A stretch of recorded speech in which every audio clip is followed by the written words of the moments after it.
Badlands. Explain those Badlands. That's a hell of a name.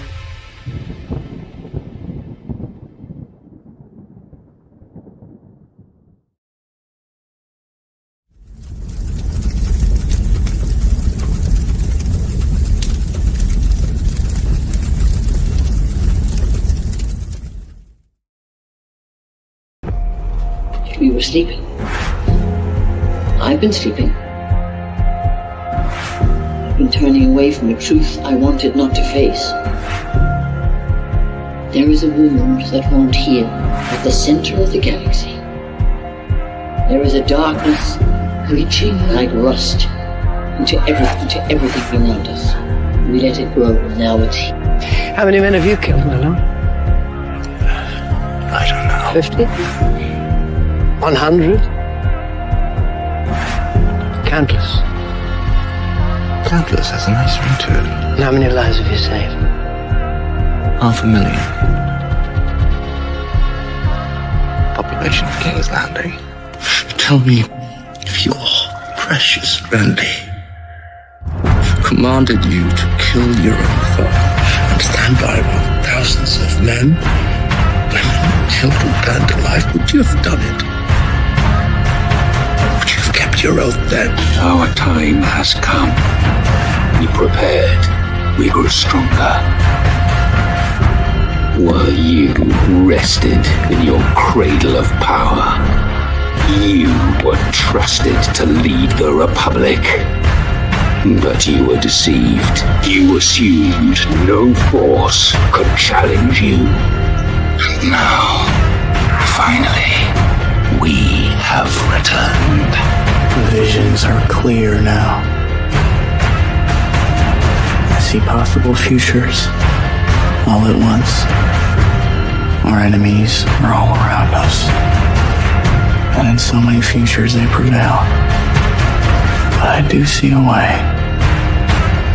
There is a narrow way through. It's not a prophecy. It's a story that you keep telling, but it's not their story, it's yours. They deserve to be led by one of their own. What your people did to this world is heartbreaking. We gave them something to hope for. That's not hope! We have survived by hiding from them, by running from them. But they are the gatekeepers. They are guarding all the doors, they are holding all the keys, which means that sooner or later, someone is going to have to fight them. I wish none of this had happened. So do all who live to see such times, but that is not for them to decide. All we have to decide is what to do with the time that is given us. Forgive me. I did not see. I have failed you all. You fool brave me. Captain Armor, I do not know what strength is in my blood. But I swear to you, I will not let the White City fall. Our people failed. Our people. Our people. I wish you good fortune in the wars to come.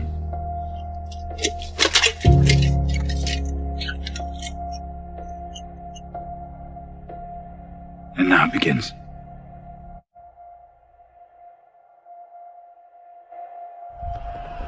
No. Now it ends.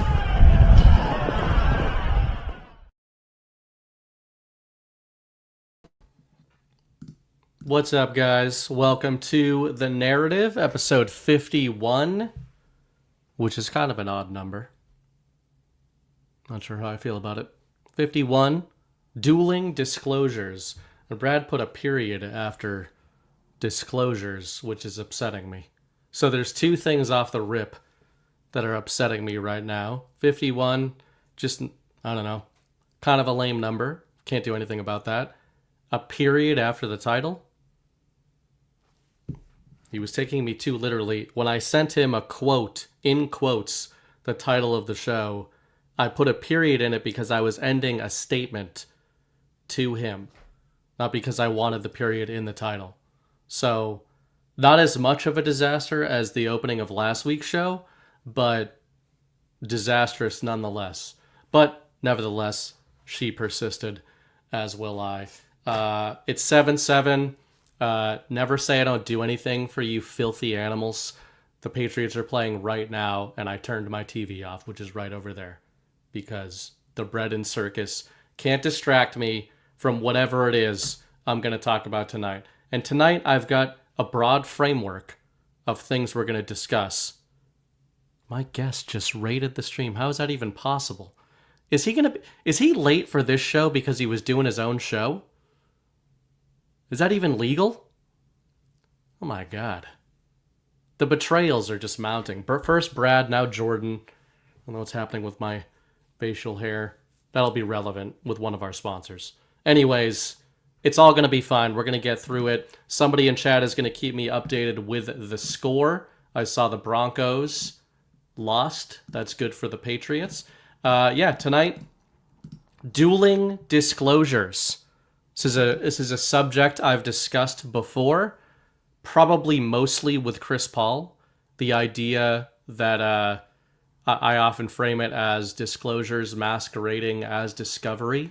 We're seeing a lot of that in 2025. I had Lieutenant General Steve Quast on the show back in the summer to discuss this from an energy perspective. We'll talk about a little bit of that tonight as well. But I want to go tricameral with this one. We're not just going to talk about it from the Patriot lens. We're going to talk about it, especially at the beginning of the show, from a deep state lens. Because I think there's some weird stuff going on in the narrative, particularly around Epstein, but that's not the only narrative, where the enemy media apparatus is not only not telling us the truth, but they seem to be kind of gilding themselves in a lot of the rhetoric and terminology that we use. Talking about disclosures, talking about transparency. I think it's a bit of a tell when the Dems are the ones stumping for disclosure on a given topic. And I think a lot of people are falling for a lot of the bait. But a lot of this audience is not. So we're going to talk about some of that as well. I do want to hit a boost from last week before we get into it. Unathi sent over $10 and said, God bless you and your family. Also, I'm enjoying the book, Saving Soul. Thank you, Unathi. And if you guys want to, I'm going to keep my guest on tonight, probably until 11 or something like that, whether he likes it or not. And then we are going to, I'll hang out with you guys a little bit. We'll do boosts and rants and couple little mini topics maybe at the end. But if you do watch the show on replay, or if you're watching right now and you want to get a question in or a comment or just show your support, badlandsmedia.tv/boost. Pick the narrative, send something over. And otherwise, if you guys want to send a rant over or anything during the show, we will get to those in the third section. And before any of that, going to introduce our sponsors of tonight's show, beginning with our friends who are probably having a pretty great last few months, our good friends at Goldco. You wouldn't wait to buy fire insurance when your house is already on fire, right? So I wait to help protect your money. I'm sure you're aware things are looking pretty dicey out there with the economy, global tensions, domestic tensions, AI, you name it.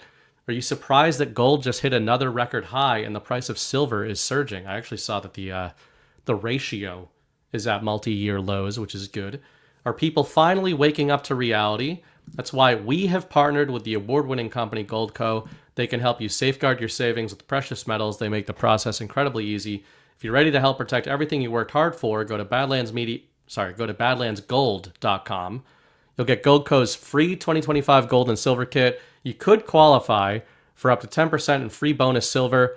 Seriously, the best offer out there. Hands down, badlandsgold.com, or click the link in the description. That's badlandsgold.com. Yeah, gold is killing it. 43 something, 43.50 or so. Silver's at like $67 an ounce. So that's good stuff. I know a lot of people in this community are happy with that. And our other sponsor tonight is our friends, Benson. The Bensons of Benson Honey Farms. Welcome to Benson Honey Farms, where every jar is pure gold.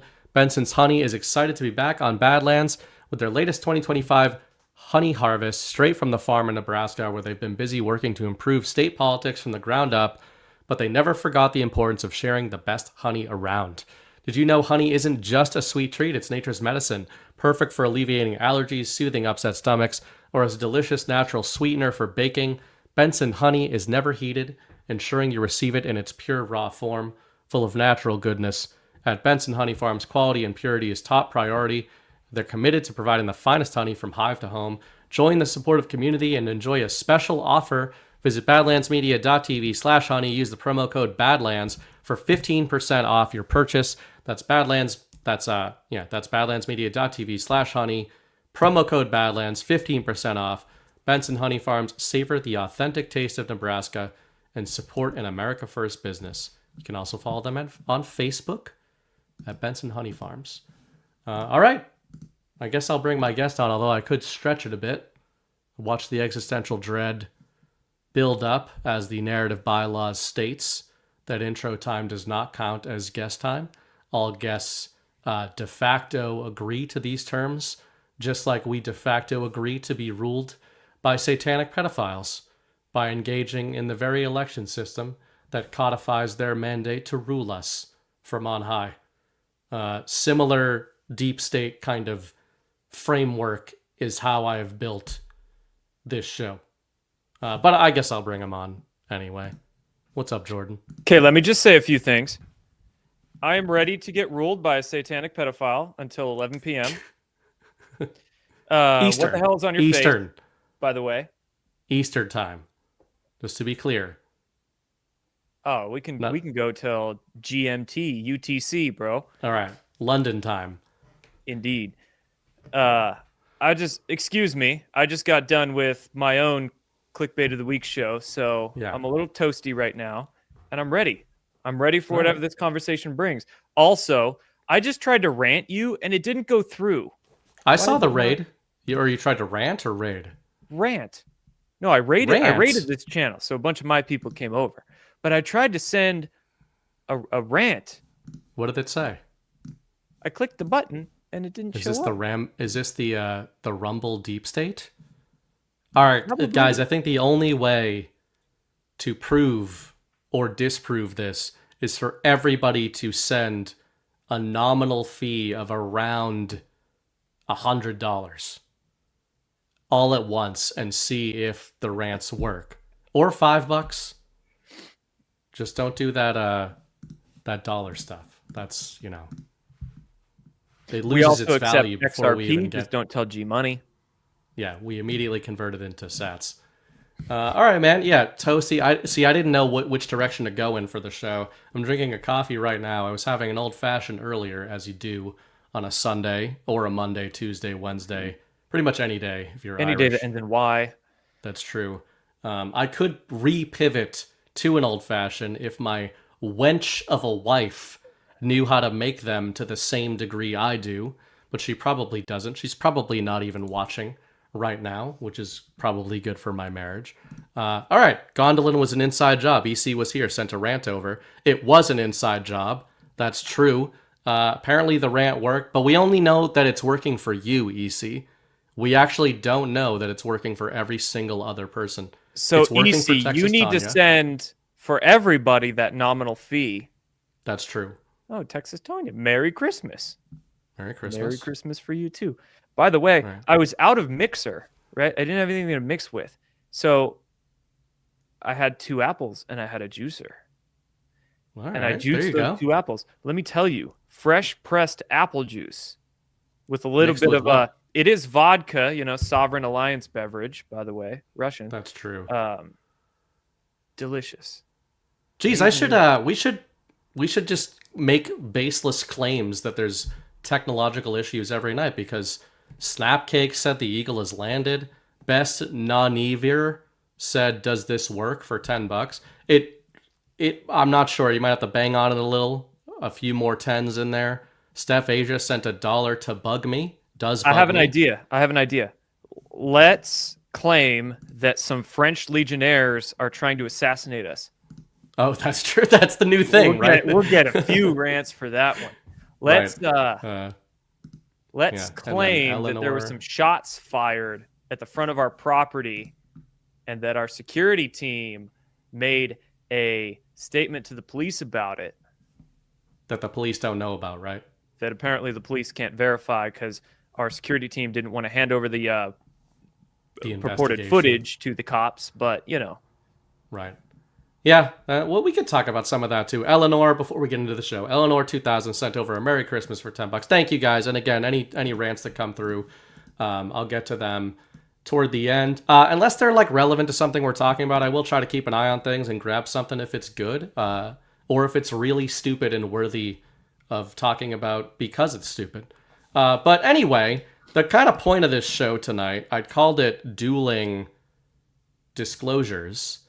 And are we gonna sword fight? Man, yeah, we're gonna sword. We are gonna sword fight. I've talked about this, the disclosure discovery paradigm. I think last time you were on the show, we talked about this a little bit. The idea of discovery through disclosure, or disclosure through discovery, that we can get into as well. But the first topic, I actually want to open this up from the kind of deep state angle.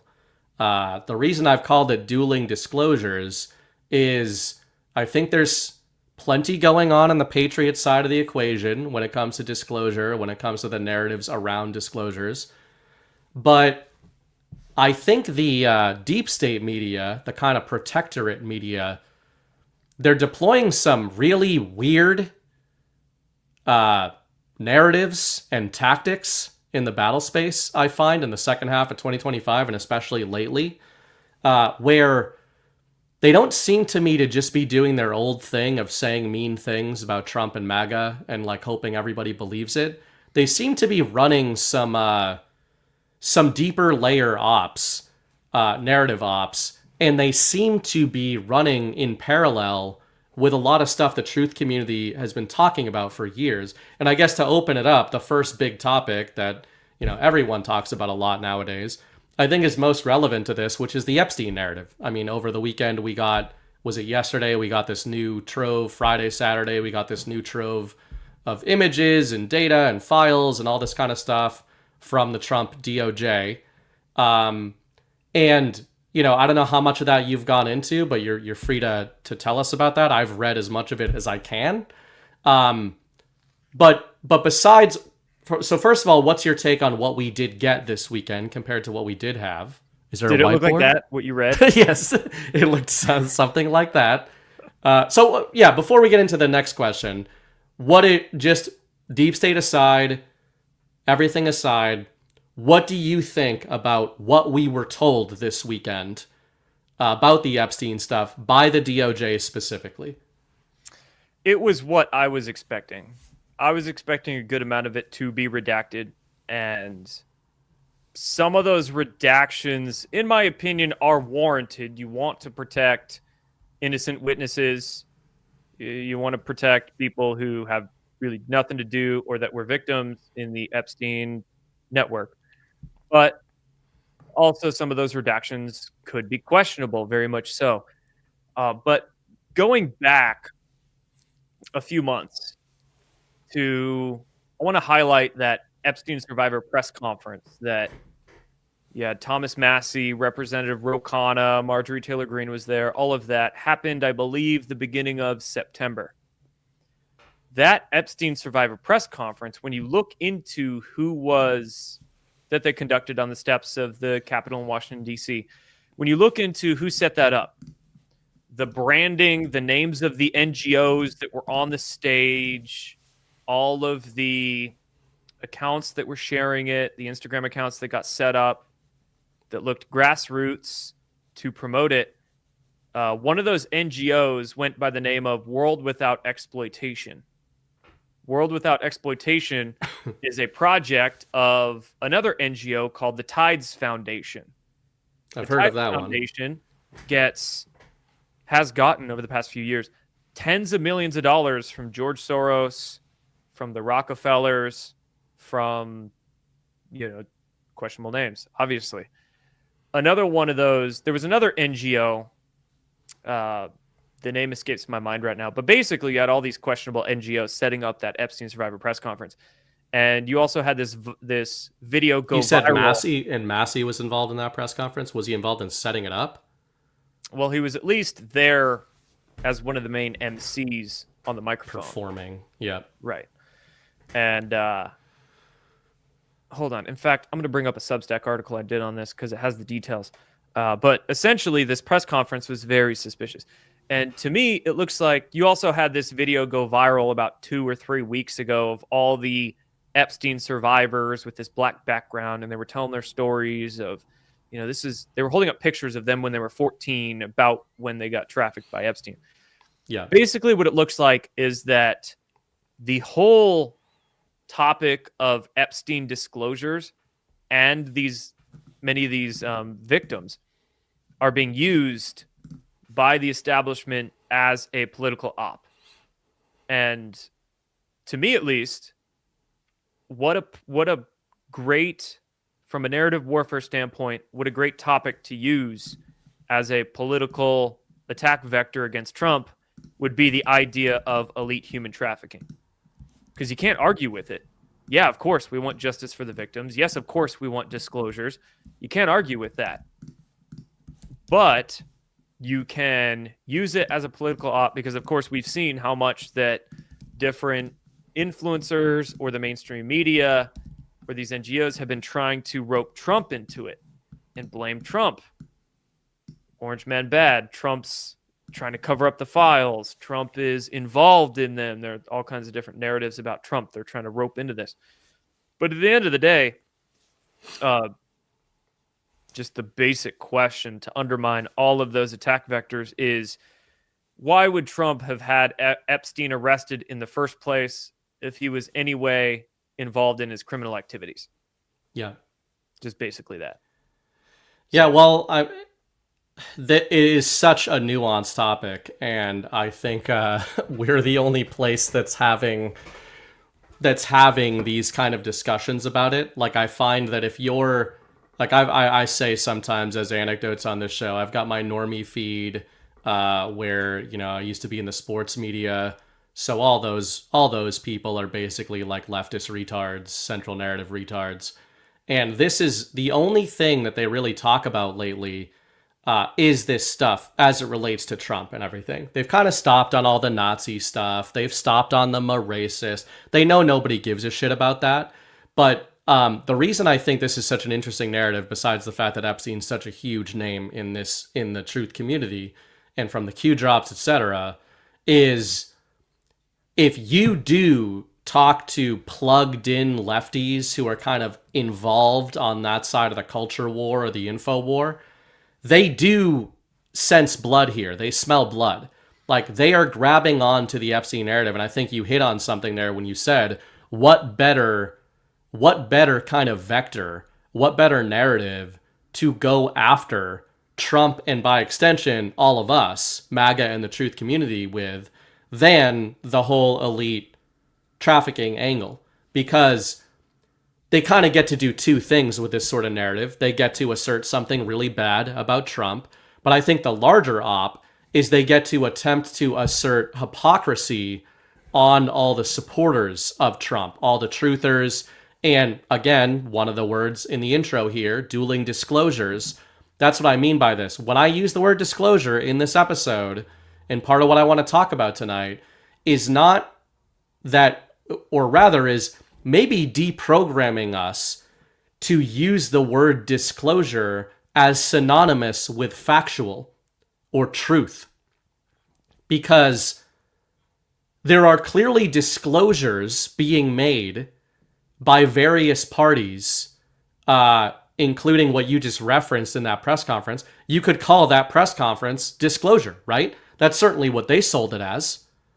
And there's these dueling disclosure narratives, and I think that word, that practice of disclosure, is being weaponized right now against the American people on many different fronts, but I think the Epstein one is the biggest right now. It's being weaponized, I think, because the establishment has recognized that it's basically the number one thing that has bound together everyone in the so-called truth community or in the MAGA core. Like, we've all kind of come up in this zeitgeist saying we want transparency, we want accountability, we want justice. So now they're inventing or conflating narratives to suggest that we actually don't want those things. And it's interesting that they're using Epstein to do it. And I think, enough of our audience is starting to ask themselves these questions. And I certainly don't have the answers, but I do wonder if we need to reevaluate some of what we have believed as well about this. And that's maybe the next thing I want to hit you with is, given that the media is clearly trying to weaponize the Epstein narrative against Donald Trump, and given that myself and probably everyone watching this show are going to take your assertion at face value that it seems illogical that Trump would have had anything criminal on his docket related to this narrative, given his stances against this whole practice, right? Like, we would have seen it by now. None of us believes that there's a there. But because they're pushing this so hard, does it make you look at the whole Epstein narrative differently than you used to? Or do you, in other words, do you think they are attempting to co-opt the Epstein narrative? Or do you think there might be some stuff about the Epstein narrative that has been co-opted from the beginning as it relates to kind of our movement and the truth community? No, I still very much believe that Epstein and Ghislaine were running a blackmail pedophile ring on behalf of probably the CIA and Mossad, foreign intelligence and domestic intelligence. And they were likely not just setting up celebrities and politicians and influential people with minors to blackmail them, but also doing possibly some satanic, ritualistic, dark occult stuff as well. In terms of how they're co-opting the Epstein narrative, you always have to be mindful of limited hangouts. And I think the deep state is in such a death spiral right now that they are throwing as much as they can out there. Not as much as they can. They're throwing half of what they can out there, keeping secret the deeper, darker stuff, but limited hangout, meaning they're admitting bits and pieces of the truth while keeping the deeper, darker stuff secret in order to pacify the public and get them to stop asking questions. And then in their limited hangout disclosures, they're using it as a politicized attack vector. So the same thing, I've been talking about this in terms of the UFO topic for about 10 years, 15 years almost, ever since I was on YouTube at least, but I was aware of it beforehand, in that we're seeing these quote unquote UFO disclosures coming from the New York Times since 2017. And now you got all these documentaries hitting Netflix and these politicians talking about it, quote unquote whistleblowers in front of Congress. But the UFO information they're giving the public is basically a nothing burger, at least to the people that are familiar with deeper aspects of the topic. It's like it's a nothing burger, but they're putting these tiny bits of the pie out to the public to pacify them, to placate them. Yeah. And I think the same thing is happening with the Epstein disclosures, in that they're giving partial truths out to the public to pacify the public, make them think that, oh, these files we're getting, that's everything, even though they have some redactions, but we'll unredact it, but that'll be everything. And also as a political attack vector. So can you share my screen real quick? Yeah. A couple points I want to make here. First is on this press conference, right? Here's a Substack article I wrote back in September, about 2.5 months ago. The Epstein survivor press conference was a get Trump political stunt. You had your quote unquote victims go up to the microphones there, and you had your politicians looking a little bit too happy to talk about this sick shit. Some of these survivors were just blaming Trump. Orange man bad. Some of these other survivors had podcasts that they wanted to promote to the world. Like this woman, she's got an Instagram account with 500,000 followers, and she was saying that, we're us and the other Epstein survivors, we're going to put our own list together and put that out to the public. It's been 3 months. They still haven't done that. But she sure took her time at the microphone to promote her own podcast. And then the NGOs I was talking about. That World Without Exploitation NGO. Look who is speaking on their stage at this press conference. Gloria Allred. And Gloria Allred was the exact person that was trying to frame Trump with fake sexual assault claims, falsely accused Trump of sexual assault in 2016. So that NGO at the Epstein Survivor press conference had Gloria frickin' Allred on their stage. And the other NGO was Flare.USA. And Flare.USA was working with another group called American Opposition. James O'Keefe found the head of American Opposition there at the Epstein Survivor press conference and was asking him questions like, what the hell are you doing? So it's just a bunch of completely communist, anti-Trump, liberal, crazy people behind a lot of this. We need the Epstein disclosures now operation. Also, in terms of the Epstein files, right? Yeah. So 2 days before Epstein's suicide, years ago, quote unquote suicide, he amended his will to make his longtime personal accountant and his attorney, Richard Kahn, his accountant, and Darren Indyke, his attorney, to be executors of his trust called the 1953 Trust. These two men have been controlling access to a load of Epstein-related information for the last few years and have been largely unwilling to work with the feds or the courts. Like, they've been fighting not to pay out Epstein survivors that are suing them for restitution.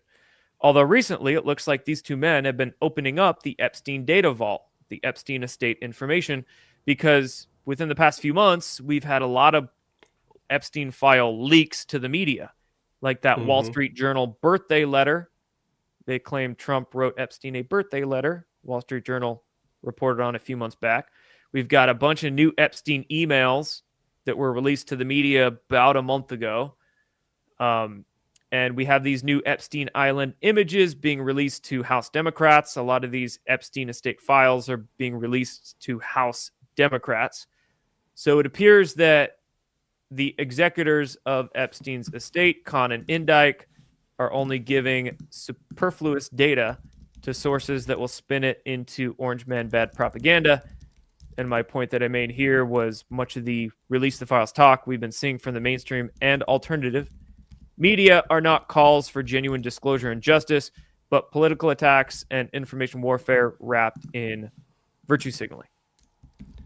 Man, there's a lot there, all great stuff. And I think, the number one thing that makes me think of is, and I've certainly been guilty of this. I'm sure we all have. There's a saying, I think it might have been in the drops, but there's just a saying that's ubiquitous in the truth community, which is message over messenger, right? Like, a lot of us have used that before. I hate that term. A lot of people use that. And I was going to say, I've said before, I'm sure I've used that before, so I'm not throwing stones. But it's stupid. Like, I understand the spirit of what that is trying to say. It's trying to say, like, hey, you might not like somebody, but you should really pay attention to what they're saying if what they're saying has some truth to it. Or the opposite. You might like somebody, but if what they're saying is not true, then you should take that accordingly. But I would suggest that, given everything you just ran down with NGOs there, messenger over message is maybe the number one lesson that a lot of truth community people need to learn this year. And I often talk about this tangentially when people ask me, especially because I started the show The Narrative. I'm super focused on narrative warfare above basically everything else. And I'm not, maybe I don't go quite as far as Chris in terms of radical doubt of absolutely everything I see. I certainly try to. I think that's a good practice. But people will ask, people like me and like him and a lot of us, well, how do you orient yourself if you're not sure what's true and what's not? And I often talk about reverse indicators. If I believe that I have sussed out the narrative intention behind a specific person, a specific publication, or a specific group, that's something that you've got to embed in the gray matter of your mind and consider that going forward. And with everything you just laid out, I did not know about the NGOs angle. That's very interesting. Somehow I missed all of that with that press conference. That's even bigger signal. But the surface level signal for the last few months is, guys, where is all the Epstein disclosure stuff? Not the actual disclosures, but the calls for the disclosures coming from. It's coming from congressional Democrats and committees. And as you just said there, the Wall Street Journal, the New York Times, like... Can I stir the I shit think there's a little lot bit of here? truthers that have fallen for this stuff. Yeah. Also, so mainstream media, you just mentioned, right? A lot of these calls for release the files are coming from the mainstream media, but also the alternative media. And you notice there is a contingent in alt media that is fairly new on the scene. Most of these influencers in this little group have only come out over the last 2 years, maybe. And they call themselves America First. I think a good portion of the America First movement are infiltrators or useful idiots. Because again, you can't argue with the way they're selling it. America First. Yeah, no shit, right? I think we can all agree on that. America First. It sounds great. Oh, totally sounds great. Whoever came, actually, who came, it's great marketing. And Donald Trump originally had that America First messaging during his first term in 2017. His 2017 national security, what do you call it? Strategy, national security strategy document he came out with in December 2017, America First based. His very first speech at the UN, I think in February or March 2017, America First, national security policy, right? A lot of America First in Trump's first term. Not so much. I'm not going to say Trump dropped the America First messaging, but in the 2020 election, it was not as strong. Yeah. From what I remember, at least. I could be wrong. Fact check me, chat. But I think in 2023 abouts, some of these influencers that came out of the movement, primarily at the height of COVID, like a lot of these came out of nowhere and they built their audience up based off exposing COVID. And then they got this big audience off exposing COVID. Then they kind of shifted into politics. And then they started running on this America First angle. A lot of them are the mud Jews, like anti-Jews, blame everything on Jews. Oh God, I stubbed my toe. It's the Jews' fault kind of people. And it could have been. They're running on this America First platform. They are the ones who are really going to town on this release the files stuff. And they're also a lot of the same America First influencers who some of them I think are genuine people who are just kind of getting caught up in the, everything's about Israel, America First kind of op. But I do think there are some paid shills in that contingent as well. Anyway, over the past few months, so many of these America First influencers have straight turned, and now they're saying MAGA is dead. MAGA is a cult. Trump, Orange Man bad. Trump's owned by Israel. Oh my gosh, he's a Zionist. Right. The world's owned by Zionists. Super black pill doomerism in their narratives as well. And sure, America First, but I question you, right? So yeah, absolutely. And we've been talking, people are probably sick of it by now, but it's necessary. We've been certainly at Badlands for the last few months, 6 months maybe plus. A big theme here has been the MAGA schism. The irony of it is I think the schism is mostly fake, and I think it's engineered, but it's kind of one of those things. You mentioned COVID. I've been saying this for years. Most of us don't believe, to varying degrees, most of us don't believe that there was a real pandemic. But I often say that the world existed as if there was one. So it's kind of that, narrative informing reality. It's that reality creation engine. So did we not have a pandemic, right? Like schools were shut down, jobs were shut down, everything was shut down. I mean, when you're so like you and me and some of the other Badlanders and all that, I know the people that watch Badlands, they're a lot more familiar with the whole idea of 5D chess and narrative warfare and all that. So do you ever sit there totally off topic, but just like bro to bro here. Do you ever sit there and you look at a news story and you think to yourself for a minute, like, which angle do I want to go with this one? Yeah, like, right. I could go with the angle that it's white hat 5D chess string pulling on this one, or I could go with the angle like blame the deep state. Let's try to reach the normies and we'll just blame the globalists on this one. Like it's a game that we got to play with pretty much every headline out there, and I think, I shouldn't say that. I mean, we want to get away from that game ideally, and I think again, I'll reference both Chris and John. Don't reference Chris. We do not speak of Chris tonight. Right. Well, he's fake anyway, as far as I understand. He's fake and extra gay because I think he beat me in fantasy today. So fuck that guy. I'm making a comeback against Brad in fantasy, so we'll see how that's going. According to the machine, I have a 78% chance of winning, so we'll keep everybody updated on that. But yeah, there's the ghost in the machine refrain that certainly the Q drops kind of made vague references to.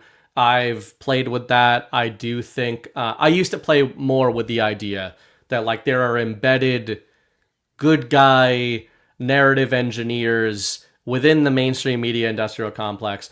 I wouldn't dismiss that entirely, but I do think the reason I reference Chris and John is that I do agree with them, even though people get mad at them, that they have largely forwarded a stance, especially in the last couple of years, that a lot of, I think this is contradictory and stupid, but a lot of Q people, who I consider myself one, get mad at them for taking a stance of ruthless honesty.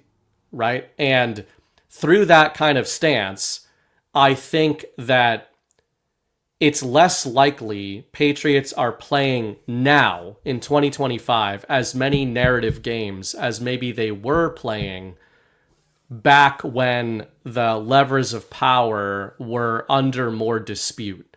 And I guess, some people would consider that. Because during the Biden years, they had great cover of Biden being in office, right? Exactly. And that... Yeah. I also think it's less necessary. It's like, why would we be playing those games at this point? And I think this Epstein narrative is actually a good topic to go back and forth with on that question of now saying, it's not okay, the white hats playing narrative games, it's the black hats playing narrative games. That's what I think. And I could be wrong, but I think it's a good question you raised because, the one word that comes into my mind that would be a counter to what we're saying here is bait. The word bait, right? There's a lot, I would say personally, the majority of the Q community right now is looking at the Epstein headlines and they are saying this is Patriot bait or administration bait, where Trump is like, we're not going to release the files. There's nothing in there. And they're trying to bait out the requests by the establishment and by the deep state players. I've played with that theory, but I don't think it holds up to scrutiny. A lot of it you just kind of debunked by talking about all the NGOs that are actively looking for this quote-unquote disclosure. But some of it also is illogical, because if the deep state knows that they are implicated in the disclosures that are to come, they're not going to be in a position to be baited into requesting them. Well, they'll put some sacrificial lambs out there, right? So maybe Bill Clinton is one of those. Bill Clinton's a sacrificial lamb. Like, we'll give a little bit out to placate, but here's the thing, right? So if there are, and I think there are ongoing investigations going on still into the Epstein network, right? So Trump administration, ongoing investigations. They don't want to talk about Epstein. Clearly, Trump doesn't want to talk about Epstein, right? And sometimes when there's ongoing investigations, the feds or the investigators will admit there are ongoing investigations. They just won't give details about it. Right. But in this case, the Trump administration would not even want to admit there are ongoing investigations because they don't want to give anybody a heads up about that. So they're stuck between a rock and a hard place. With Deep State coming out with their whole release the files op, they're putting the Trump administration in a tough place because they don't want to admit that they can't release the files because ongoing investigations. And I mean, if they don't release any files, then they look like pedophile cover-uppers. Yeah. So what are they going to do? And that's Right. what I think the whole goal, the whole angle of this op is that the deep state knows the Trump administration doesn't want to say anything, can't really say anything because ongoing investigations. So we'll just run to town with these release the files narrative warfare and make Trump administration look bad about something they can't and don't want to speak about. Now, a lot of people out there might say, oh, ongoing investigations, they've had 6 years to investigate, yada, yada, yada. Not really. If you look at the amount of time that Trump's actually been in office as president, it's only been about a year and a half. Yeah. Epstein suicided. When was that? End of 2019. So only about a year there at the end of Trump's first term that Trump was president after Epstein was suicided. And how much obfuscation took place during the Biden era by that DOJ. Right. So during the 4 years of Biden's DOJ, they probably had to just freeze and super classify those ongoing investigations. That's the burn bags, man. For whatever deep state or DC deep staters, so they couldn't get their hands on it and mess with them. And now Trump's second term, he's only been in for about a year now, not even a year. So realistically, Trump has not been in office, at least publicly, in office that long since Epstein has been arrested. So these ongoing investigations, I mean, they take years. Just ask any beat cop. Even getting a street level drug dealer can take a couple years, having to do the investigations, cross all the I's and dot the T's, and then get info on that guy to get info on that guy to get the higher level guy. So yeah, I think there's still ongoing investigations. And I think that's probably true. I also think it's worth considering a couple things you said there. On the investigation front, I think it's also worth playing with a bad scenario or a worst case scenario, which is that Trump's public rhetoric, I'm the guy who wrote the Master series. I say Trump speaks bicamerally. I'm not going to tell you. You're the guy that says all the words that the politicians. Yeah, I say the words.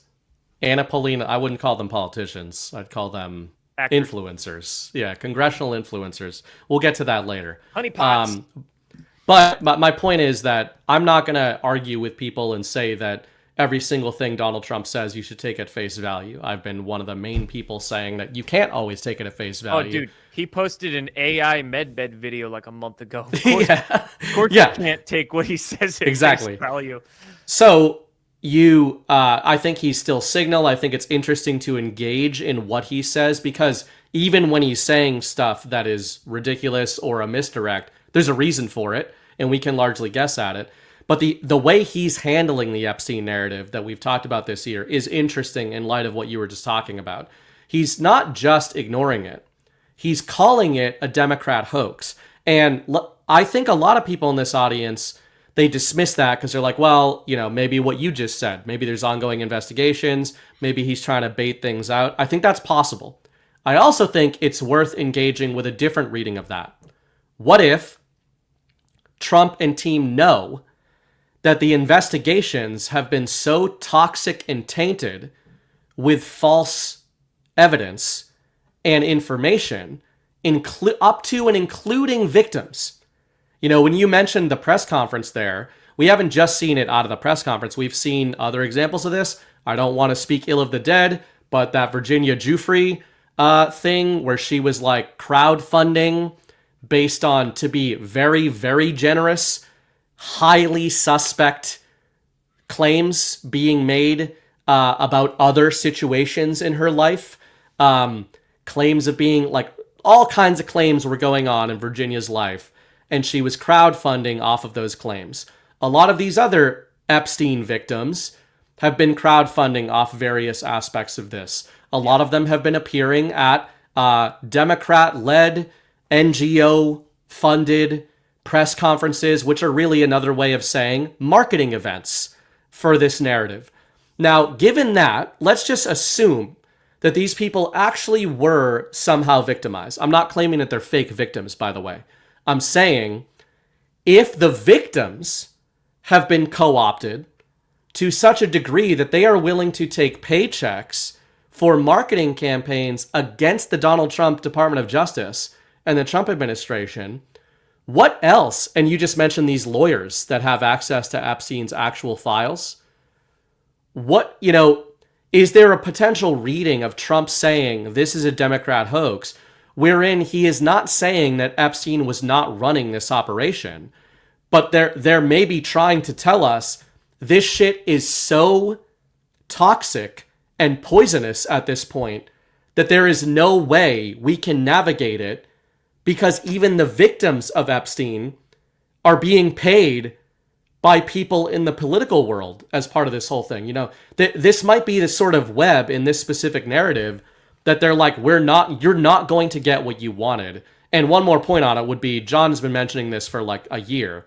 It is interesting to look at Kash Patel's appearance on Joe Rogan from just after the election, where he was asked about Epstein, and he was like, people in our audience are not going to be happy with what comes out about this, because like it is what it is. He was kind of giving one of those sort of spiels, and I guess it could be 5D chess and it's all going to come out about Epstein and everything, but man, I don't know.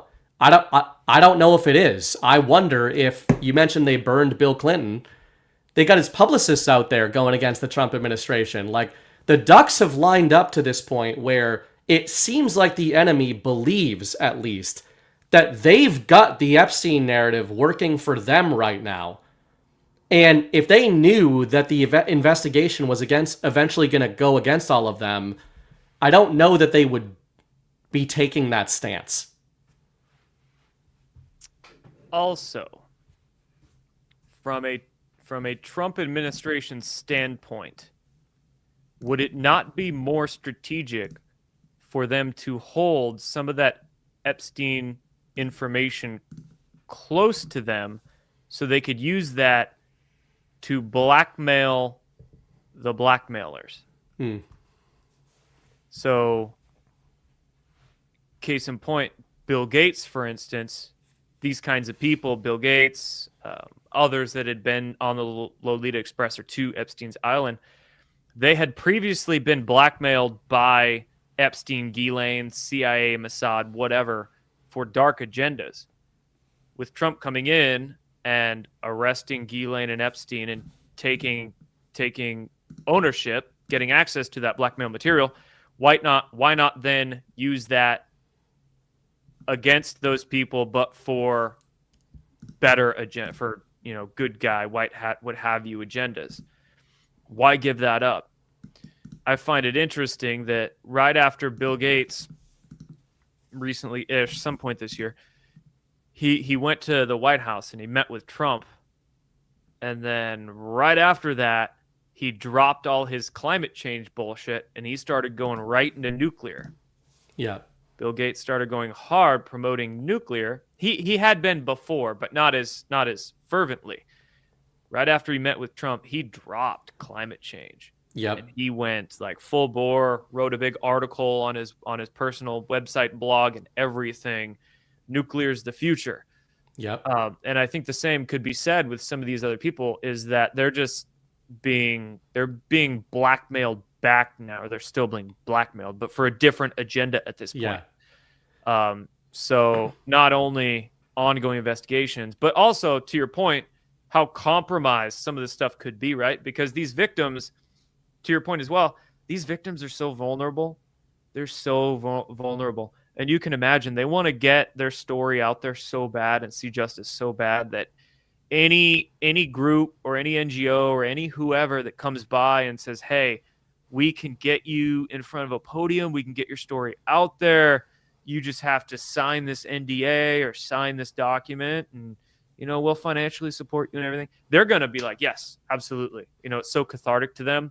Right. Then there's in such a vulnerable place that anybody could come in, and it's just the way it is. So, and a lot of them probably, we've seen direct testimony by some of these alleged victims that have exonerated Trump. Obviously, this can, I'm just saying for the sake of the narrative, he's never been conflated with any of this stuff, including by the victims. But I would say that the victims, to your point, a lot of them probably do just think like the whole fucking temple, right? All the elites, they're all involved in this stuff. So you could even have Epstein victims who believe that Trump was involved in this stuff, even if they had no experiences with him, right? They could say, I've seen the pictures, I've seen CNN, I've got a publicist in my ear that wants to fly me out. They might be brainwashed too. Yep. Well, and that's what I think your framing of it's probably more realistic than even what I was saying of like, hey, man, they're taking money by NGOs. These victims are not researching NGOs and who's behind them. They see a congressman or a congresswoman putting on a press conference and trying to get to the truth on their behalf, and they're gonna bite on that worm, 6 ways to Sunday. Chat says Bill Maher, another example of a previous highly questionable person with minor proclivities who all of a sudden changed, and he wasn't as anti-Trump and crazy as he used to be. Bill Gates, Bill Maher. I'm sure we could find examples and think of other folks who had sort of semi-abrupt shifts in their thinking or their behavior or something where, why not? That kind of information, the Epstein VHS tapes or whatever, however the blackmail was captured and stored, that would be like gold to leverage these people with. And if you got it out of the hands of the bad guys and in the hands of gooder guys, why not just continue to keep it close to heart, but use it to leverage? A couple more things on this one. I thought this statement was kind of interesting. So this guy, Angel Arena, was the chief of staff chief of staff for Bill Clinton, current chief of staff, I believe. And he said, the White House hasn't been hiding these files for months, only to dump them on a Friday to protect Bill Clinton. This is about shielding themselves from what comes next, or from what they'll try and hide forever. So they can release as many grainy 20-plus-year-old photos as they want, but this isn't about Bill Clinton, never has, never will be. Even Susie Wiles said Donald Trump was wrong about Bill Clinton. There are two types of people here. The first group knew nothing and cut Epstein off before his crimes came to light. The second group continued relationships with him after. We're in the first. No amount of stalling by people in the second group will change that. Everyone, especially MAGA, expects answers, not scapegoats. And Deputy Chief of Staff, I should say. That is an interesting statement, and I'm not taking it at face value, but I'm taking the intent at face value. You mentioned earlier, are they burning some of these figures? Are they burning Bill Clinton? I would take that with everything else we've talked about so far tonight.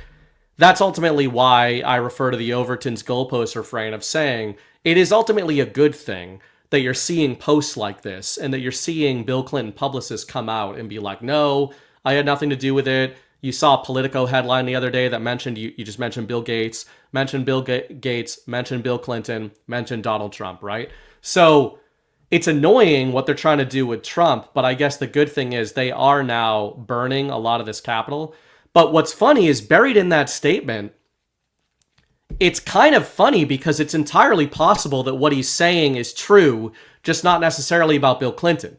He says there's a group of people who knew and associated with Jeffrey Epstein before they knew about his crimes and then cut ties with him. What's that the story of? Donald Trump and Epstein. Everything we know about Donald Trump and Epstein is that he knew him, he saw him at parties, he engaged with him in social gatherings. I don't think they were in business together, but Epstein wanted to be in business. He was a member at Mar-a-Lago or a different club. I forget which one it was. I think it was Mar-a-Lago. Yeah. Or it was the New Jersey one. I don't think they ever did business together, no. Yeah. But either way, that's the Donald Trump template, basically, when it comes to Epstein. And then there's the second group, and that's what is speculated about. And I think that's a pretty interesting and clever statement there. And it is also worth engaging, however distasteful, with the idea that sometimes he might just be telling the truth and saying, yeah, Bill is getting burned by these people, but is not one of these freaks that you're talking about, but they're going to burn him if it gets them Trump. I don't believe that. I think there's enough smoke to the fire there. I'm just saying, as much as this community talks about having the sauce and having the proof, and I've been one of them for years, and going back to the Q drops, we don't actually know what a lot of these names that are in all these headlines were involved with. We just know that they spent time at the island, and we believe we know what went on at the island.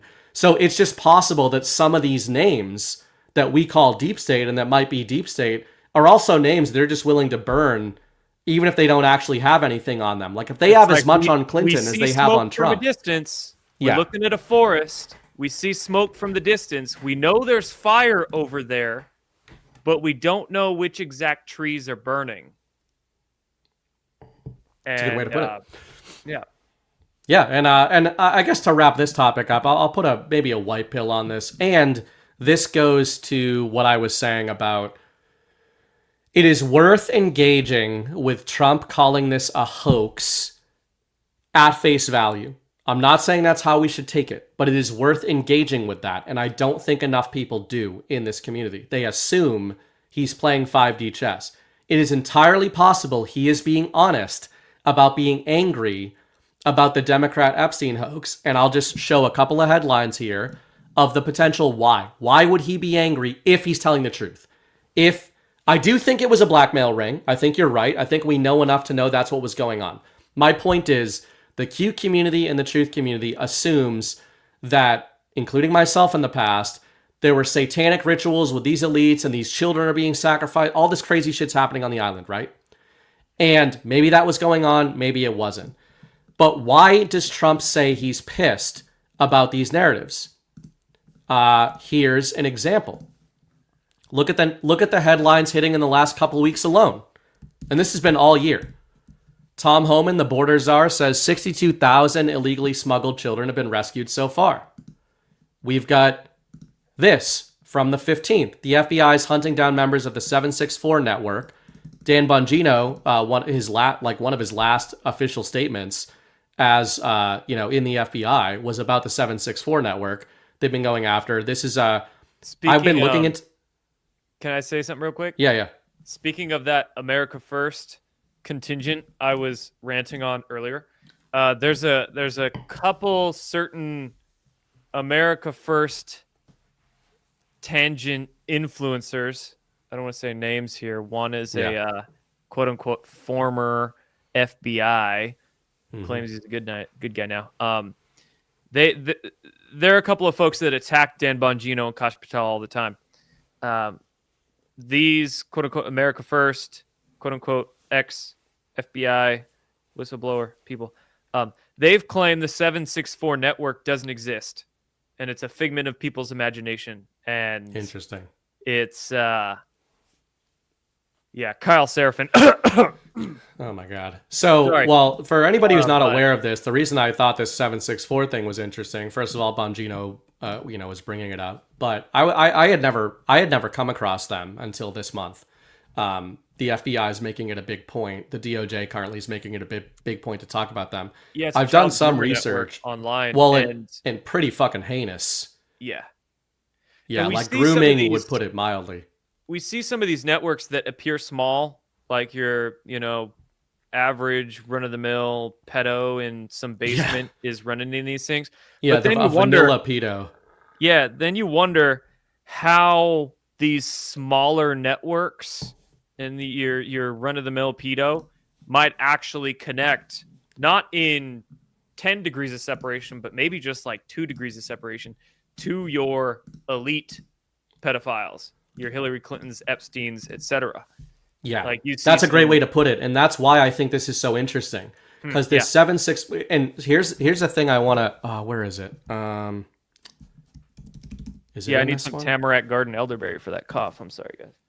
Oh man, I've been sick for a month. I'm probably dying, but it is what it is. We all are. Chlorine dioxide. I got some bleach boy here. I'll drink bleach all day, every day.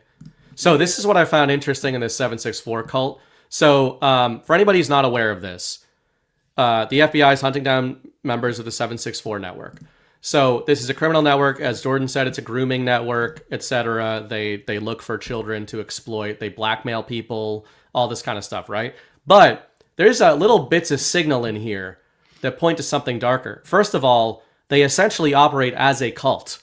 So it's not just people that are into these horrible things.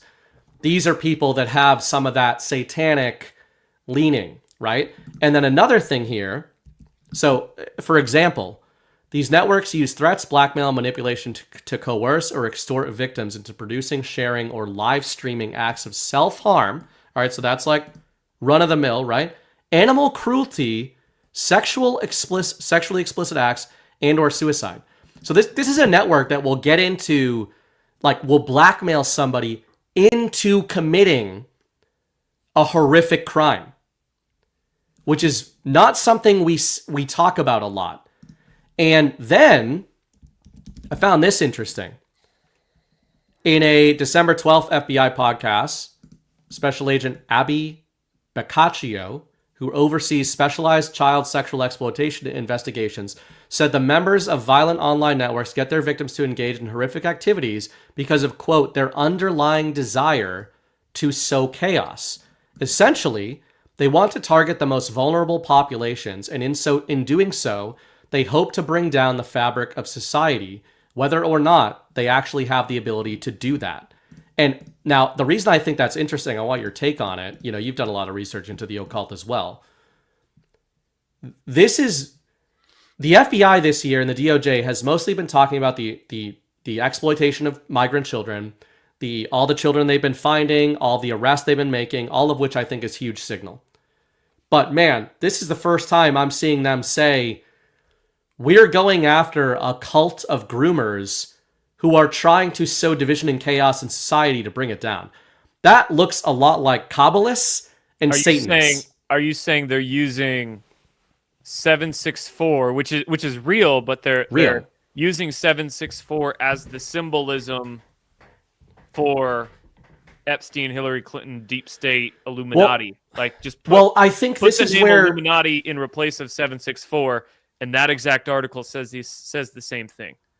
Kind of. I guess the way I would frame it is, could Trump be saying, listen, guys, we are disclosing through like official DOJ releases that we have rescued 60,000 children, and they say in those releases, by the way, that they're saving most of them from trafficking.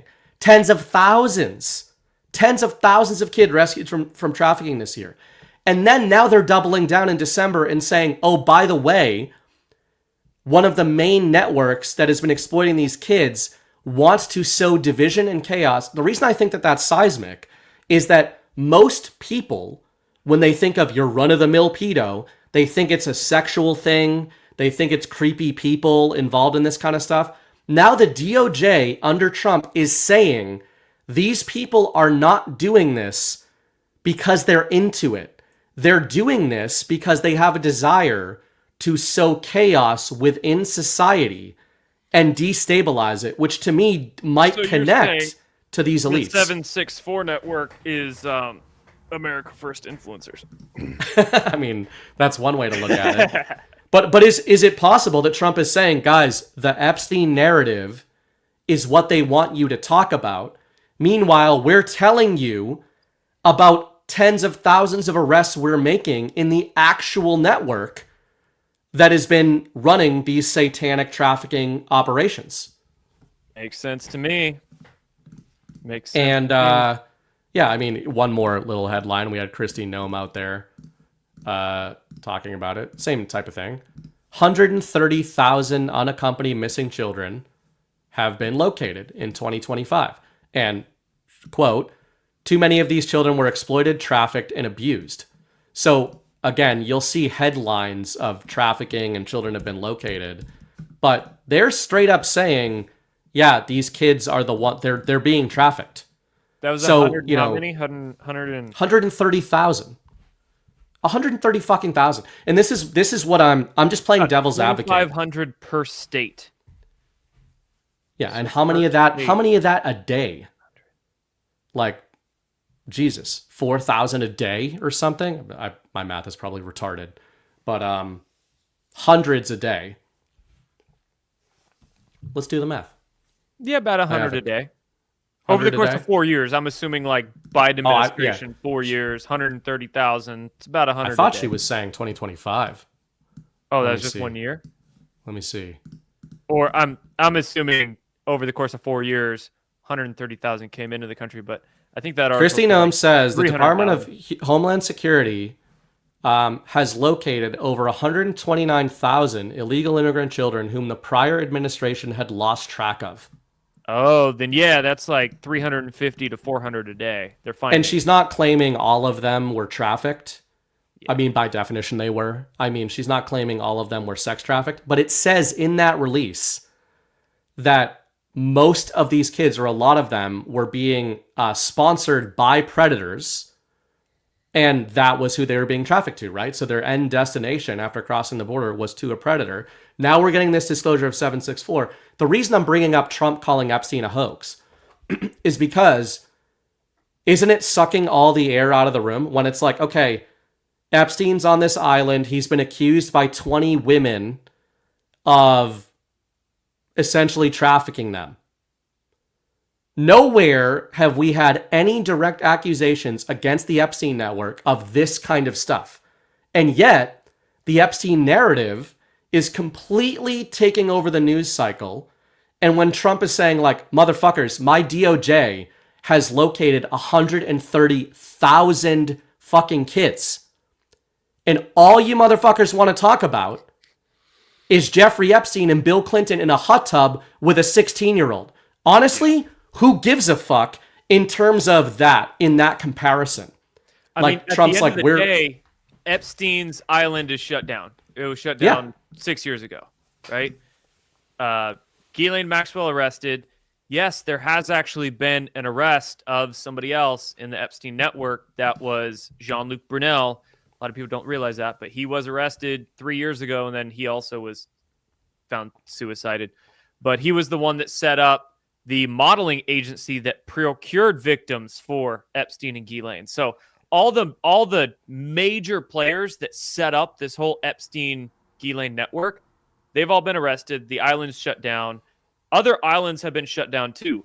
Nexium, their island in Fiji. The Nexium sex cult. Peter Nygaard, the Canadian multi-millionaire creepy bastard. Like, there have been multiple elite, if we're talking like elite 100-millionaire Illuminati pedophiles, they have been arrested. Multiple islands have been shut down. The Nexium sex cult, the Bronfmans, who are connected to the Epsteins, pretty damn close, they had an island in Fiji.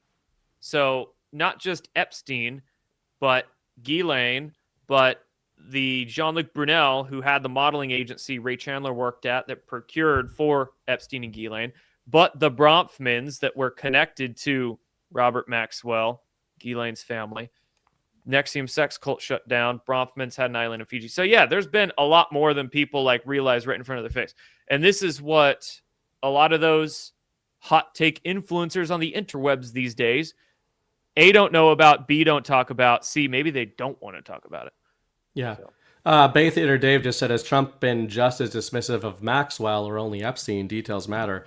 That's an interesting question. It is. Top of my head, it's been mostly Epstein. And again, I agree with you, Jordan. I'm not dismissing any of this stuff, by the way. I'm not trying to make light of elite trafficking networks. I think they're real. I think the Epstein network is real. My point is more, I think Trump is saying this narrative has been weaponized. And honestly, people are outraged at the wrong thing.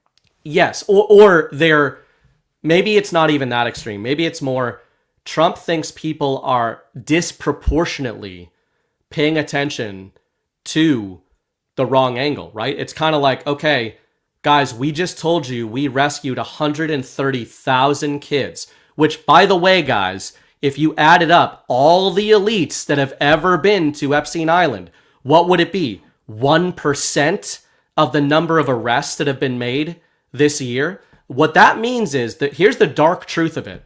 What that means is, in order to sustain, for lack of a better word, to be blunt, a business of this stature, or I shouldn't even say business, an industry on this scale, you need way more customers than Bill Clinton and Jeffrey Epstein and some people in movies that you don't like. So how many victims realistically were ever on Epstein's island? Maybe a few hundred? Yeah, I mean, and I think it's this numbers game. It doesn't mean it doesn't matter. It's It just absolutely matters, but it matters. It's more just 130,000. Yeah. Yeah, they're like, oh, and again, I even saw people in chat, some people, trolls, being like, oh, nothing is happening, whatever. And if you want to look at why would Trump and his team be pissed off, if they really are, if they're not pretending and playing kayfabe with the Epstein narrative, well, maybe they're pissed off because 90% of their base is saying you haven't done anything yet because he hasn't arrested Bill Clinton for being in a hot tub with a 17-year-old. Meanwhile, he's like, we just rolled up one of the biggest trafficking network in the United States, closed the borders, and are reuniting tens of thousands of kids with their families. And this narrative is allowing people to claim they're not doing anything when they're doing more to combat human trafficking than anybody ever has. So it's just devil's advocate of saying, like, he might be being more honest about the Epstein stuff than sometimes we are sort of predisposed to lend credence to. Sometimes we go too deep into the 5D chess bullshit and we don't take them at face value. Yeah. Yeah. Speaking of that, I want to hit a couple more things, some energy stuff and some tech stuff that Jordan's particularly gay about and into.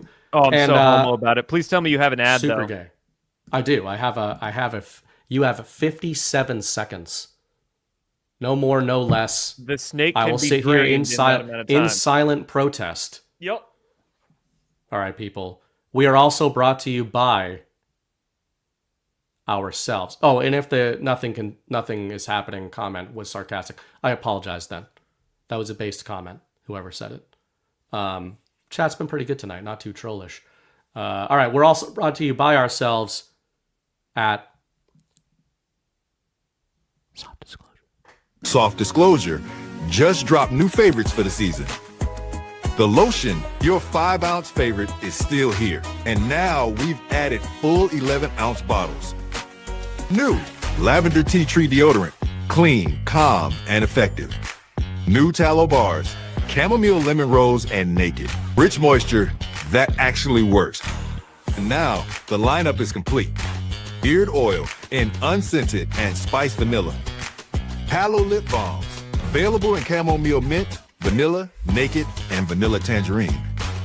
Palo Bar Minis for pocket-ready hydration. Available in vanilla coffee and naked. And finally, lavender vanilla lotion. Clean, calm, and made to work. Visit softdisclosure.com. Use code Badlands and get 15% off. Soft Disclosure, for truth you can gift. Okay, guys, I'm gonna, even though I have not shaved, this is pure just, I feel like I don't have the time and I don't want to. I'm back. I'm just plugging my camera in. But I can strongly endorse, even if I look like a ragamuffin, my beard is actually silky smooth compared to what it was like 3 days ago. You look like a fagamuffin. I do look like a fagamuffin, but a silky smooth, some would even say svelte fagamuffin, largely due to the Soft Disclosure beard oil. Do I get a gold star for that pun? No. I also can endorse it as being natural because my dog, now every time I come out of the shower and apply the beard oil, he's like, let me go lick Dad's beard, and gets all up in my grill because he's like, those are natural oils. It's like a timber wolf. I don't know if they're going to consider this an endorsement, but I do. Like, if you want a beard that is like if you rolled around with timber wolves and somehow gained all of the experience and power of doing so, but somehow did not get dirty, I would express that is the end goal for a beard that looks slightly unkempt, but also good at the same time. And that's what I'm going for. I've got a business idea for you. Okay. You should. You just saw how good I am at selling products for these companies. I will consider it, but people come for the authenticity. And the truth is, with a 1-year-old crawling around, I don't have time to shave anymore. It hurts. My beard gets all tangly.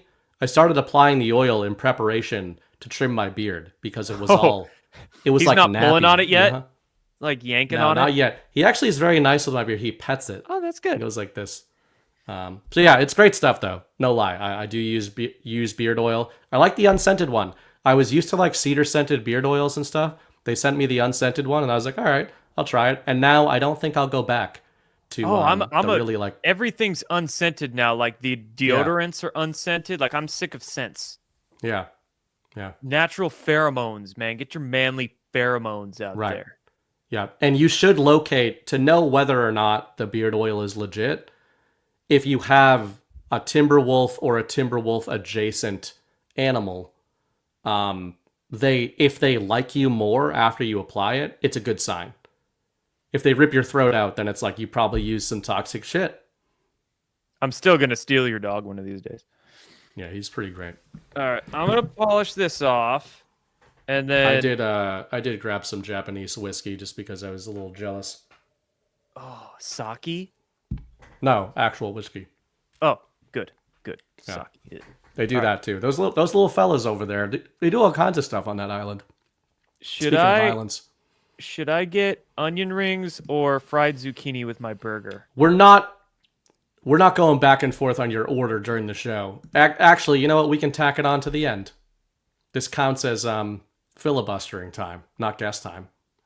And so we can stay here all night. Speaking of being a picture of health, can you share my screen? Thanks, Hairball Wizard, by the way, for all the gifted subs tonight. Appreciate that. So I want to shamelessly self-promote my Substack. I've been writing this article for a couple of weeks. It's a lot of words, 5,500.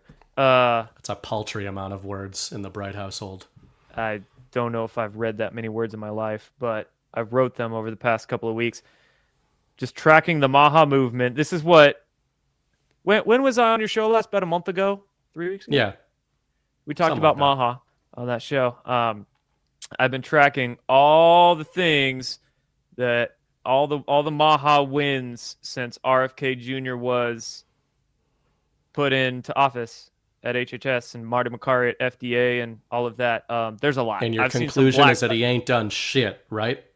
Yeah, I've seen a lot of black pilling over Kennedy and Maha. No, they're not doing anything. All they've done is banned food colorings.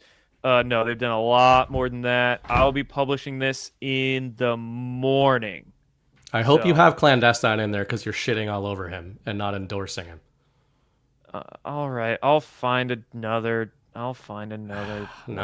Then it's gonna seem like I influenced you. I just. Hey, but I got Sayer G in there. I love Sayer. Cool. Please. Yeah. Anyway. So let's talk about that. That's part of what I wanted to transition into. Oh, cool. I want to hit energy and stuff, but before that, kind of on this disclosure, I think last time you were on, subscribe. What's your JordanSather.substack.com, or is it just Sather? Let me check. I'll post it in the chat. And do you have the ability to click the button and share it on the screen? It is already on the screen. In like StreamYard? But no, I mean in StreamYard, you can click a comment and have that comment come up. I can't because we're on Studio right now, but next week I'll be able to do that kind of stuff again. Here. I have even better magic. You want to see some better magic? What happened? Where'd it go? It is Substack. Can you see that on screen? Oh, you can. Yes. Substack. It's gonna take way too long. It's gonna take so long. Talk and delay. That's not even the correct URL. This is what it shows. It's like @ now. Substack has that's like your profile. @ Don't listen to him. Guys, his Substack, I just found it in my Spurging. It's jordansather.substack.com. That's what his actual publication is. Just put it in the chat there. Wait. Share my screen again. Share it. It's a wiener.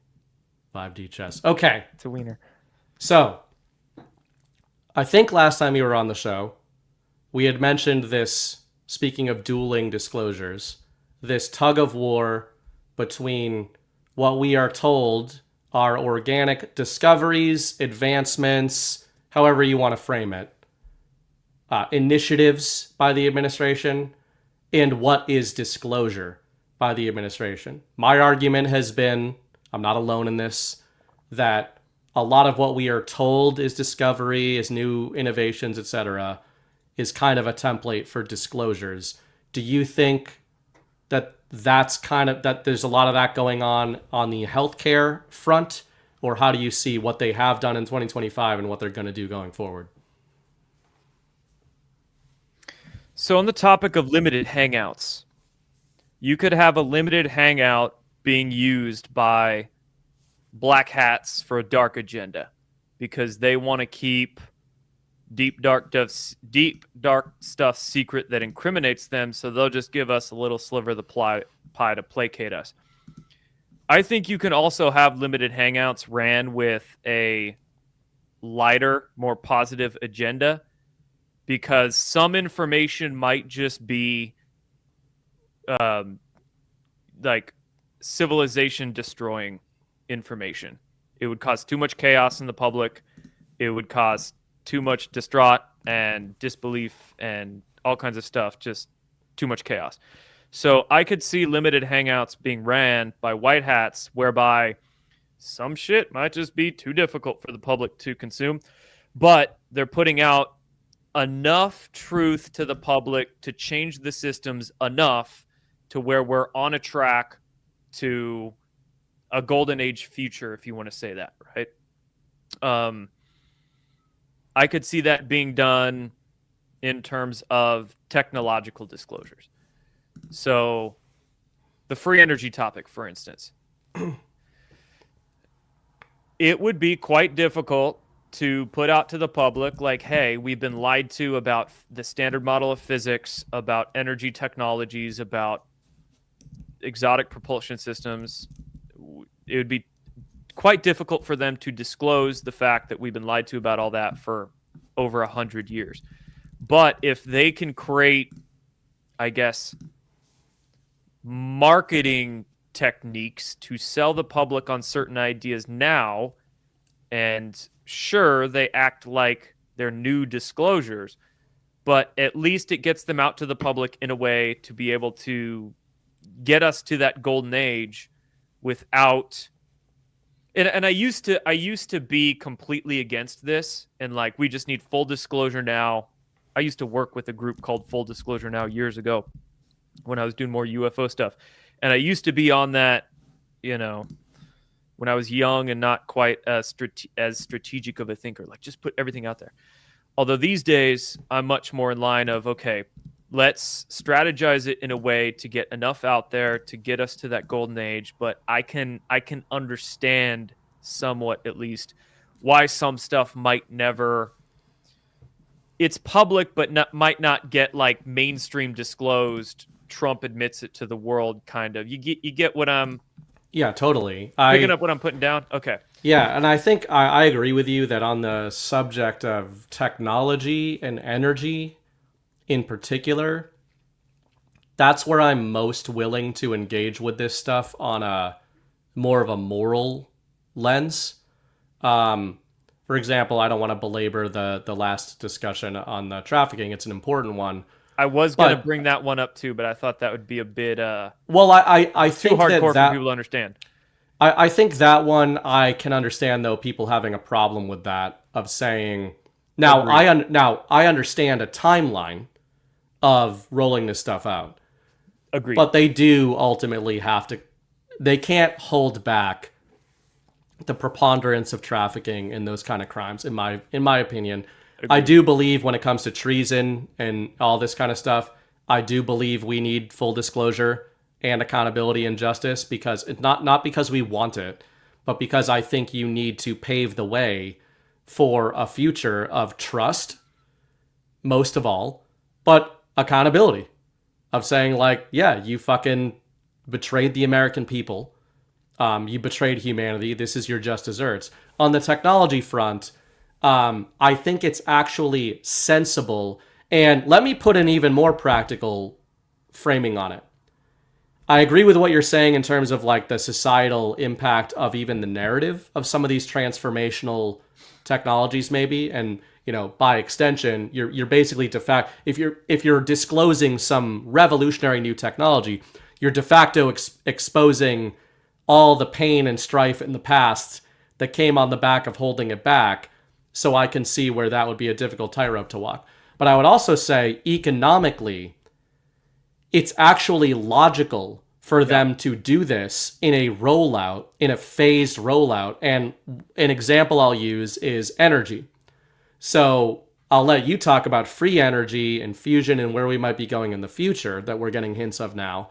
But even before we get to that, some people will go, well, why if nuclear is the future, or if 0 point is the future of disclosure, the future, the end of the pathway, why are we still screwing around with all these other technologies, fossil fuels, etc.? For one thing, I think the build out will take time, which we're seeing right now. But on a societal level, you're looking at mass disruption, mass economic disruption, right? Think of how many billions, trillions of dollars the energy industry is responsible for. And if you're a liberal or a retard, you think like, oh, that all goes into the pockets of BP executives. No, it doesn't. Think of how big the energy industry is. Hell, the number one rated show in like the conservative world of 2025 is Landman. It's all about the energy wars of Texas and like that's the whole bedrock of American industry at this point in time. Autonomy completely disrupts manufacturing. America is basically known for two major industries, manufacturing and industry.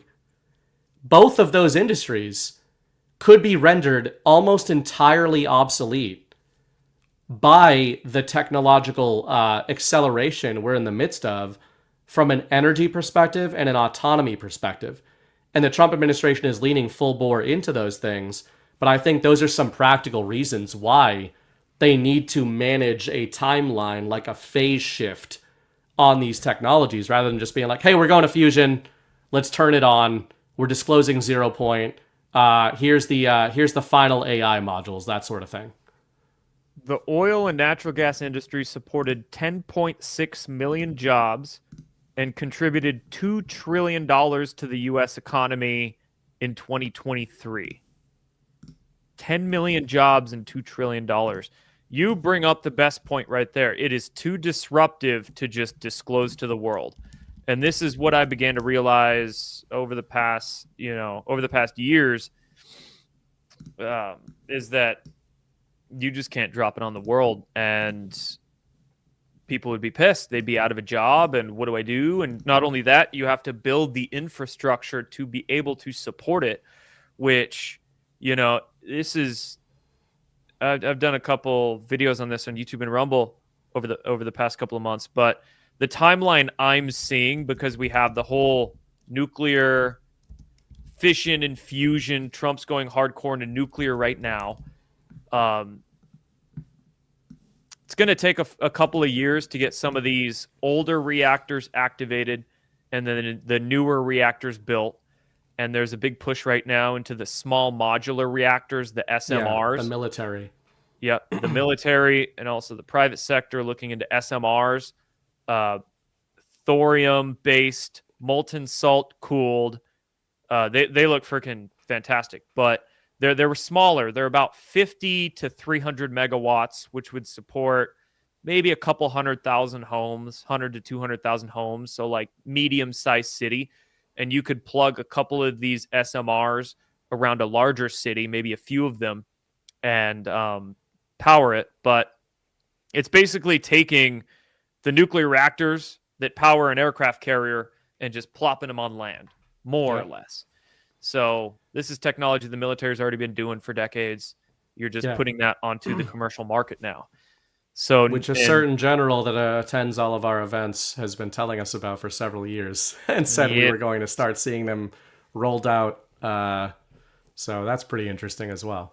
Yeah, I think we'll be getting those. We'll start seeing those built and turned on. Some of them are already getting licensing and construction beginning, and then over the next few years, we'll see them operationalized for the commercial market. So these SMRs are actually awesome because it begins the process of decentralization. Whereas instead of having, say, I'm really familiar with the Pacific Northwest. And in the Pacific Northwest, we have a lot of hydroelectric dams. Dams constitute about 50 to 60%, like half the electricity in Oregon, Washington, and Idaho. But the issue with dams is that, number one, not every river can be dammed. You need the river coming from a real high elevation, getting a lot of potential energy coming to a low elevation. And there's only so many dams you can make on a river before you just destroy the ecosystem and lose all the energy of that river too. But those power lines have to go from, say, the Grand Coulee Dam, hundreds and hundreds of miles to the point in Seattle or Portland or Spokane or wherever to power.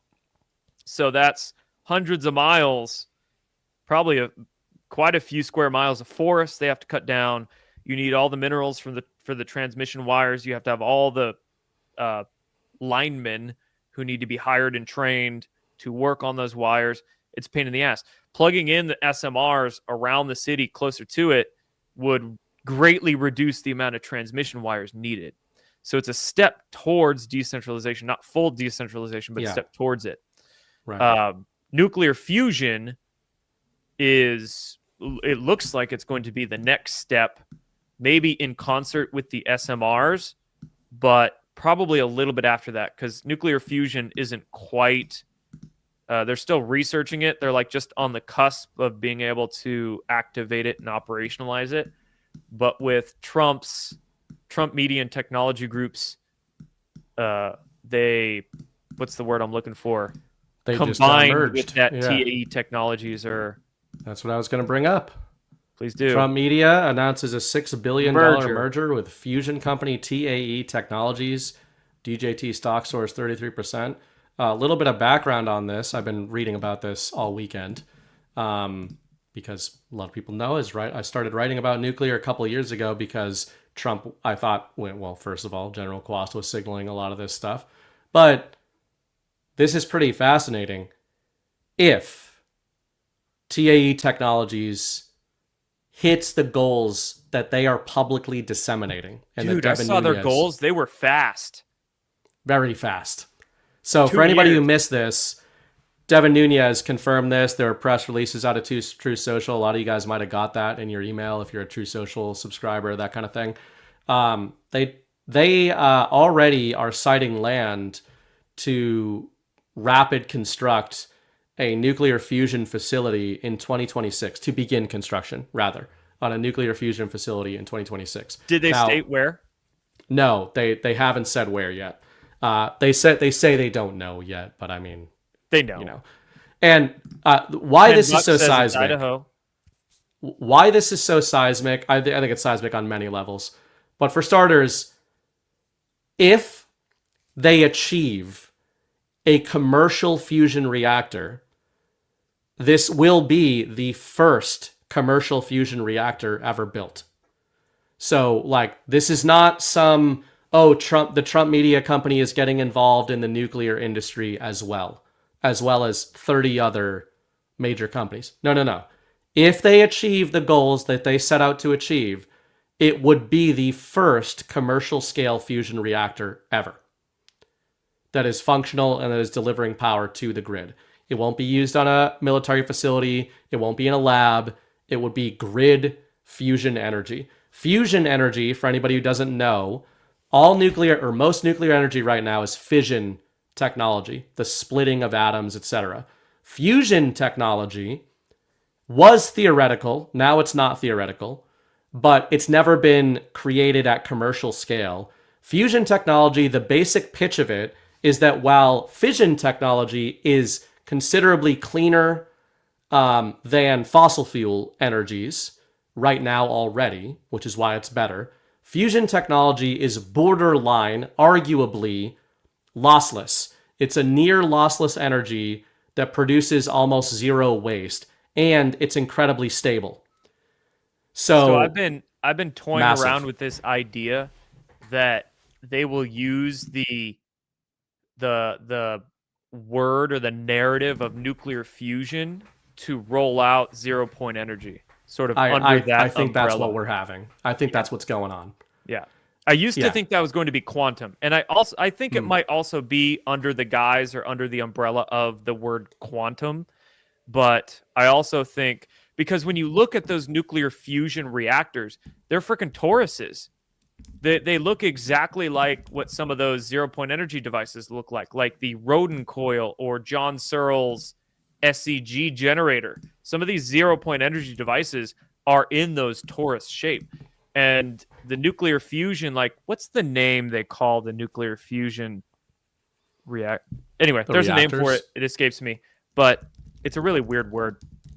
But it's in a torus, so it's in that shape. A tokamak? Yeah, that's it. Tokamak? Tomahawk or whatever.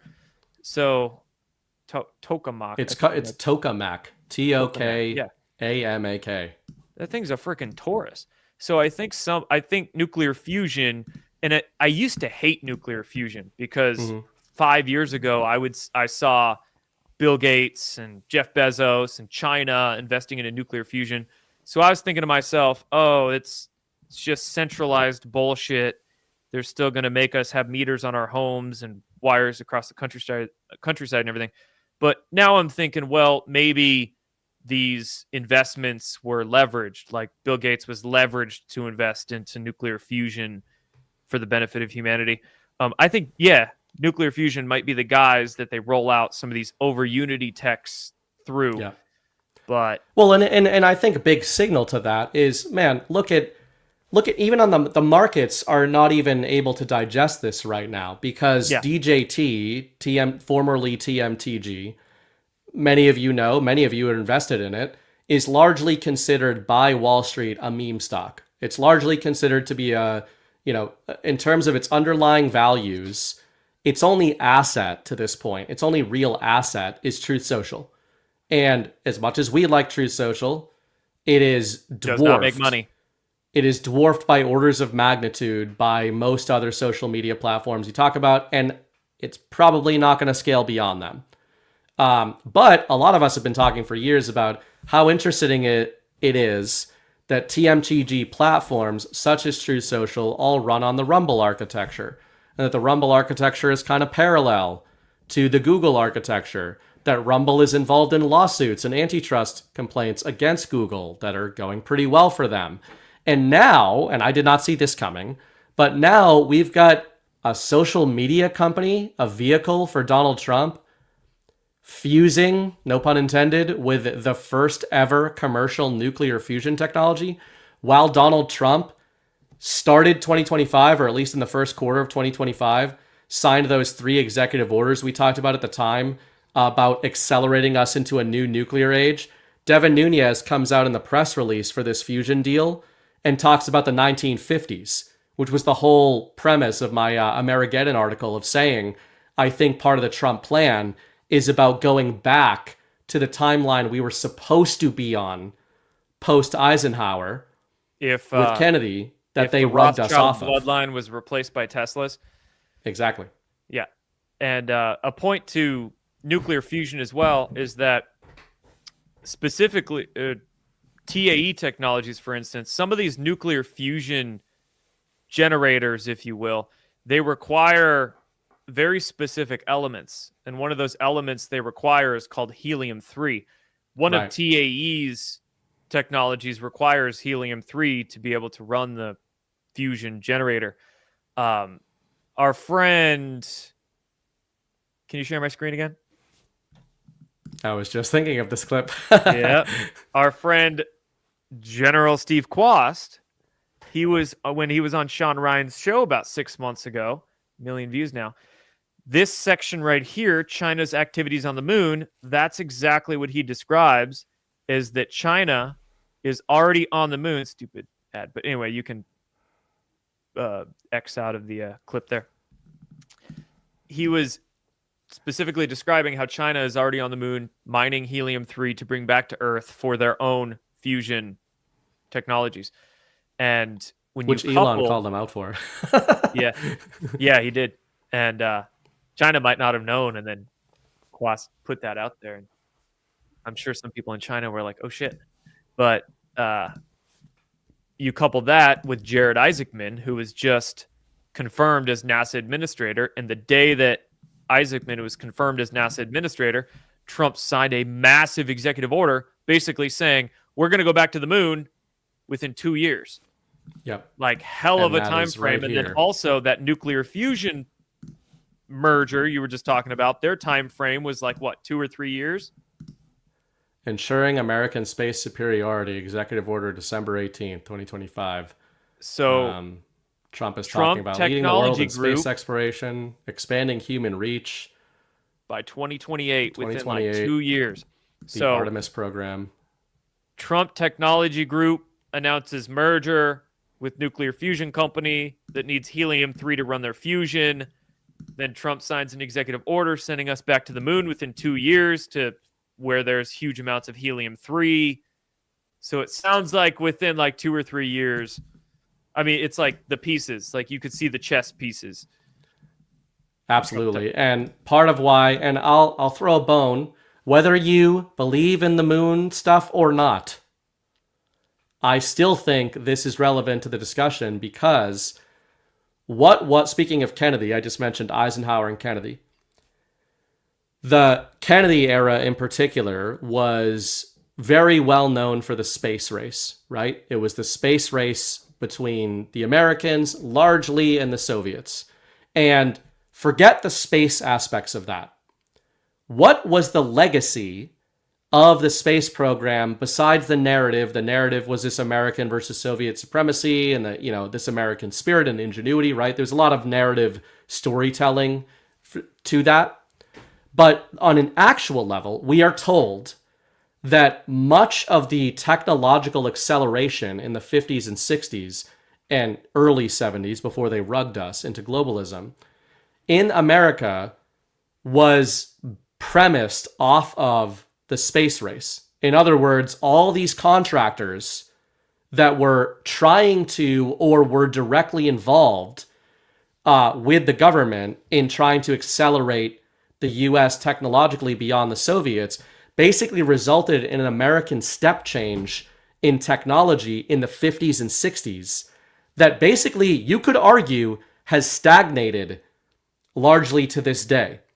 And now, and one of the narratives, this is before the fusion deal, this is before Trump's executive order there, one of the things I wrote about in the Weapons of the Future series on my Substack is the idea that Donald Trump is going to use a new arms race narrative against Russia and China, even though I believe they are allies, in order to give all three nations the excuse to invest everything into full-bore acceleration into energy, space technologies, and autonomy.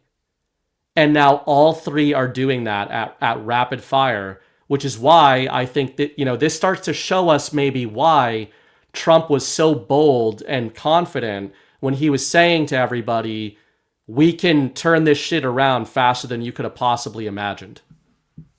So back to my point, when you see this story, do you sit there and think, oh shit, I need to talk about China being our enemy so we can accelerate this space race and get this tech sooner?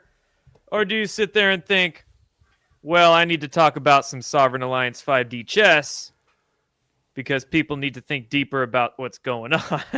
Well, I always talk about the latter, and the reason is because I think we are not disrupting that acceleration by doing so. Yeah, in fact, either one works. Either one gets us there. Yeah, and I think one is the truth, right? So I believe that one is the truth. That's what I'm going to talk about. But I'd also say I think that talking about the Sovereign Alliance, I've been calling it mutual accelerationism. This is a mutual and cooperative arms race and technology race. And I think that is really encouraging for people that choose to see that, because they get to have the technology and energy acceleration narrative in their heads. and know that the existential threat of World War III is not going to happen. Where most normies are like, man, I sure hope we beat those Ruskies again. And I sure hope we get beyond the Chinese because they're going to steal all our gerbs. So I think it's more positive as well to frame it that way and think of it that way. Dude, you should start copywriting your statements. Where did I hear the word bicameral the other day? Congress is all doing it right now. No, it was like I was watching TV, and I don't know if it was a news segment or like a legitimate TV show or something recent, but it wasn't somebody from Congress. I know a bunch of those Congress people are swagger jacking us, but the thoughts. Yeah, I heard the word bicameral somewhere. I'm like, yeah. But Nove just sent a rant 100%. over, caught my eye. They said the scientist that was killed had tech that will be set back a decade. They set the timeline narrative. Maybe that guy was Einstein, like the Manhattan Project, and is now a wealthy Fed. In your research, did you read the tech that the professor had didn't use helium-3? I remember that from my reading. That makes his tech astronomically cheaper to make. I don't know what the truth is of any of that, but I did think it was worth bringing up that yes, all of this, the fusion deal and all of this narrative is coming out the same week that we are told that this MIT, nuclear physicist was killed. So, I don't believe anything I'm seeing, but I do believe the stories, and I follow the stories, and I think it's interesting. Now, is this story trying to rug pull the fusion accelerator, or is it augmenting the accelerator? Because it seems to be augmenting it a little bit. I do find it curious that MIT. Well, I was watching it was a presentation from Nuno. I don't know his last name. That was the name of the Portuguese MIT physicist. By the way, how far was that from you? Probably an hour and a half. Okay. Yeah, a little bit away, but yeah, close-ish.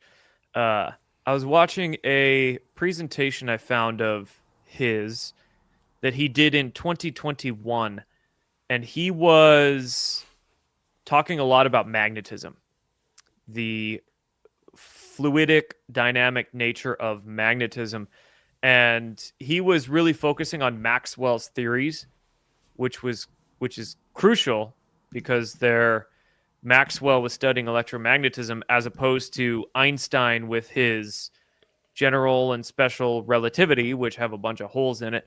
I think it's retarded. I think much more of the focus should be on Maxwell and his equations, which was what Nuno, the Portuguese MIT physicist, plasma physicist, was studying. And some of what he was saying, a lot of it was going over my head, but some of what he was saying sounded like it went down the path of, you could say, ether physics or torsion physics, or what would lead towards 0-point energy type understandings rather than standard model of physics. Plus, also, I found it very notable that MIT plasma physicist was talking about magnetic pole reversals of our planet. And he said that magnetic pole reversals of our planet have to be there. They have to be cyclical every so often, or we would not have a magnetic field period and we would all be dead, is essentially what he said. So this MIT physicist was discussing how the last time was during Noah's flood. The next one will be, he didn't say when the next one would be, but he said these have to happen at intervals, certain intervals, and another one's going to happen at some point. It's interesting. I've heard you talk about that a lot, and I've not done any research into it. Of course, I don't have really beliefs about it, but let me engage with it from the perspective of from the theme that we're talking about with this mutual accelerationism. Let's say it's true. Let's say that there's like a pole shift that could happen. The Earth's gravitational or electromagnetic field gets totally distorted or inverted somehow, right? And it causes whatever it causes. It's interesting to look at all the moves being made by the theorized sovereign alliance, the most powerful nations in the world. Yes. Which are being translated to us, not just in the lens we're talking about tonight of disclosures and whatever. Is it possible that part of the energy, the autonomy, the technology, even the peace and cooperation rocket ship that's taking off right now is because they are trying to get ahead of some seismic changes in the world that could be coming in the next 20 years? Yes. Ultimately, from greater than a 40,000 foot view, we're talking, a solar system or cosmic view. I mean, if insiders per se are aware of these impending changes, they need to accelerate the timeline of humanity's technological evolution and readiness. They know shit's going sideways in maybe a decade or a few decades. So they need to get stuff moving fast.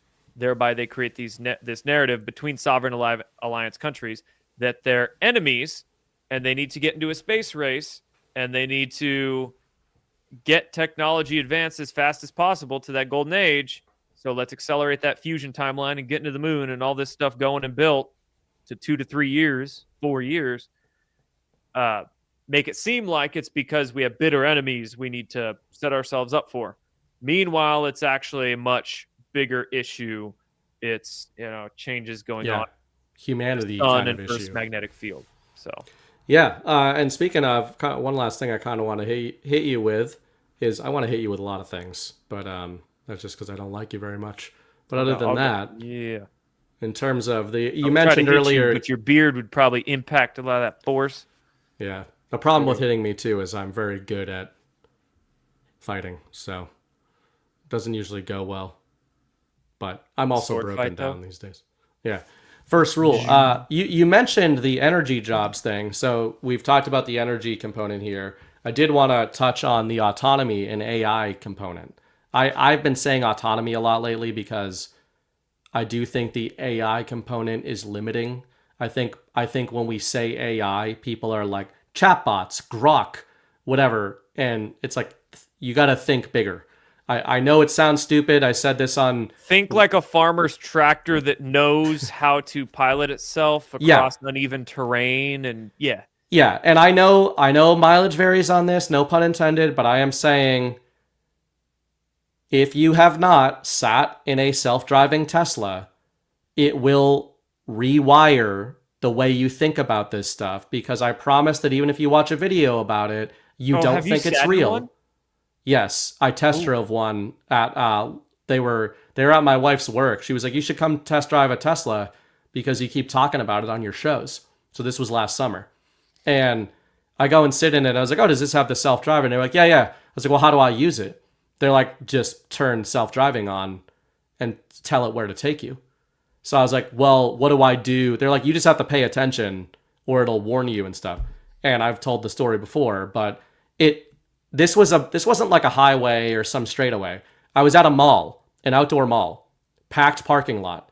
I put self-driving on in the parking spot, and it took me 20 minutes away to a golf course, navigating side roads, crosswalks, stop by signs. Itself too in the parking lot? It did not, but this was also before. This was like 8 months ago, and apparently they've already rolled out all these new ones.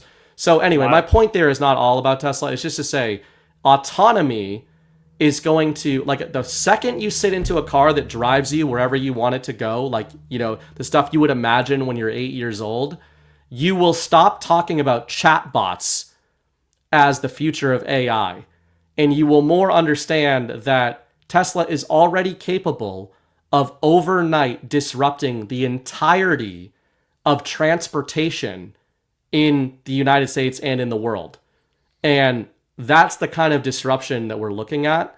So, there's that whole segment when you're talking about acceleration and all this kind of stuff. The energy, I think, is, that's the baseline component that needs to power all of this stuff.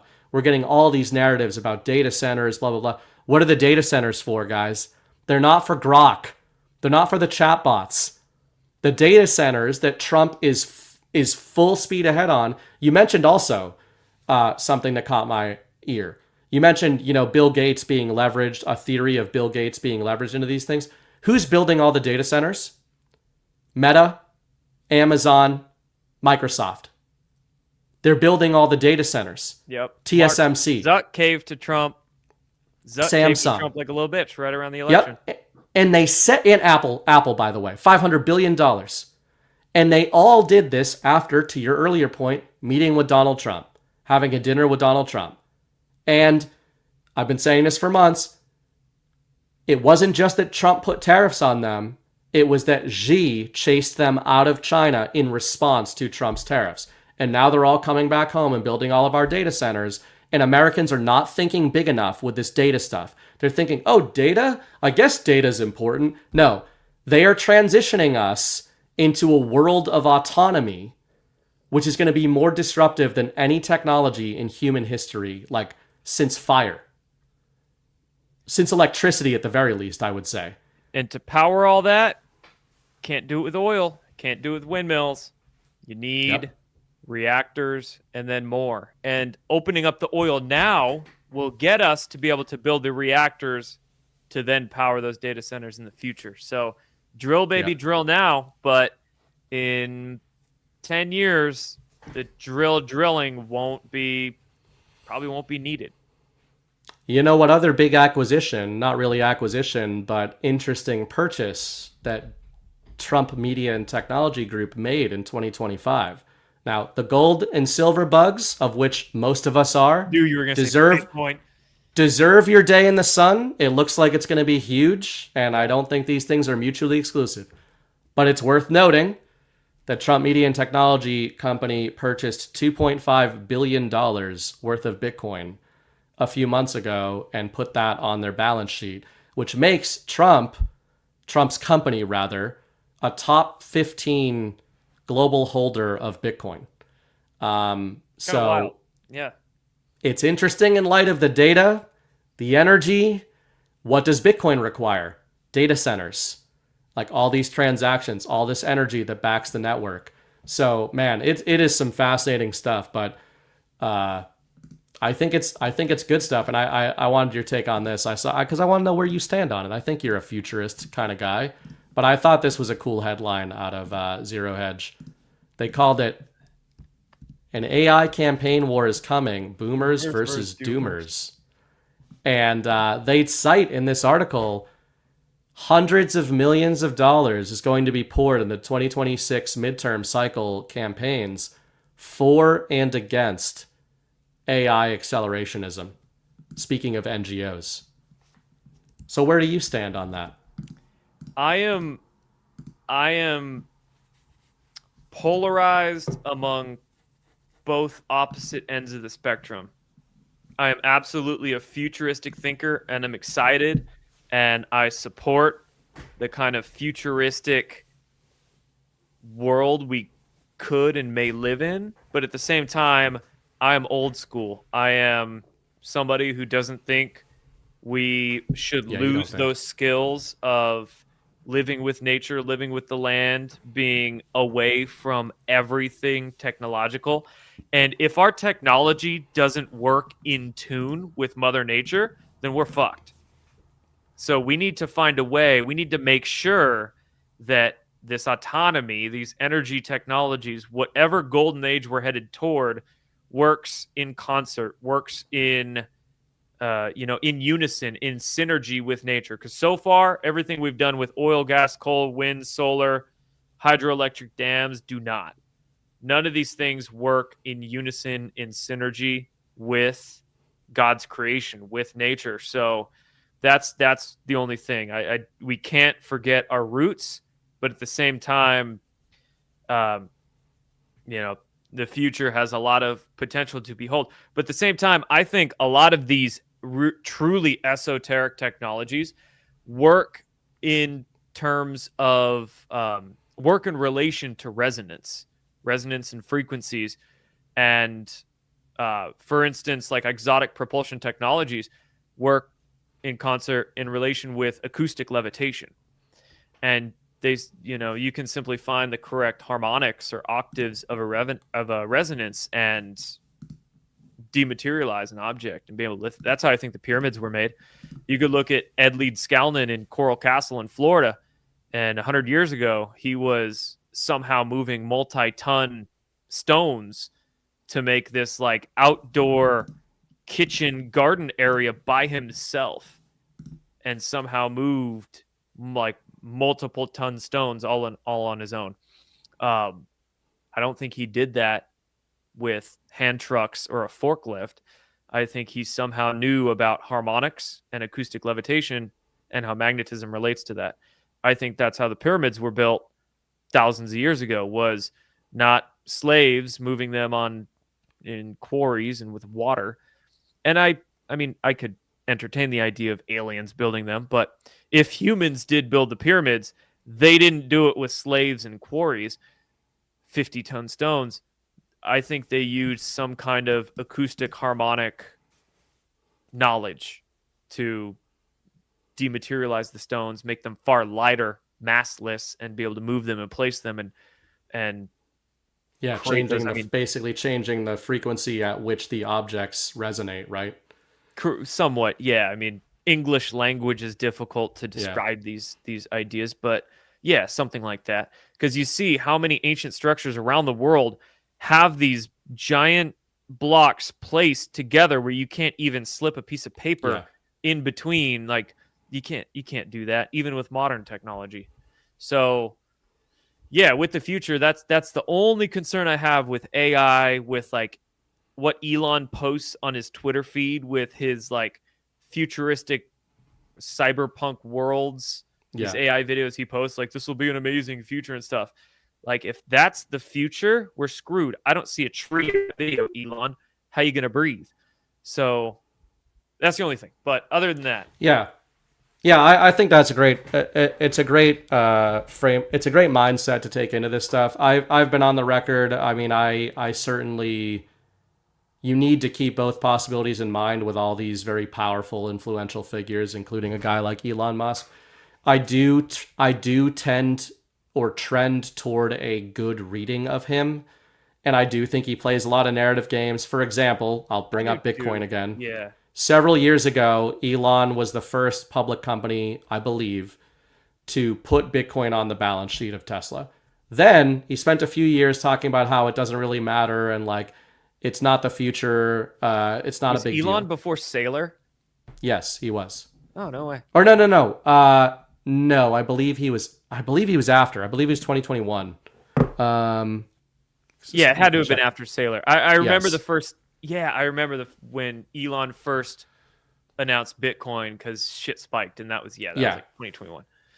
Either way, he did this in 2021. Yeah, so I think it was Saylor first, and then Elon. But then he kind of shit on it for a while, and then as I played on this show a couple of weeks ago, he does an interview, and unprompted, he is asked about this futurism push, and all that, and he says, "Well, in the future, I don't think we're going to have money in the way we think of it right now." And they asked him for clarification, and he said, "Well, I think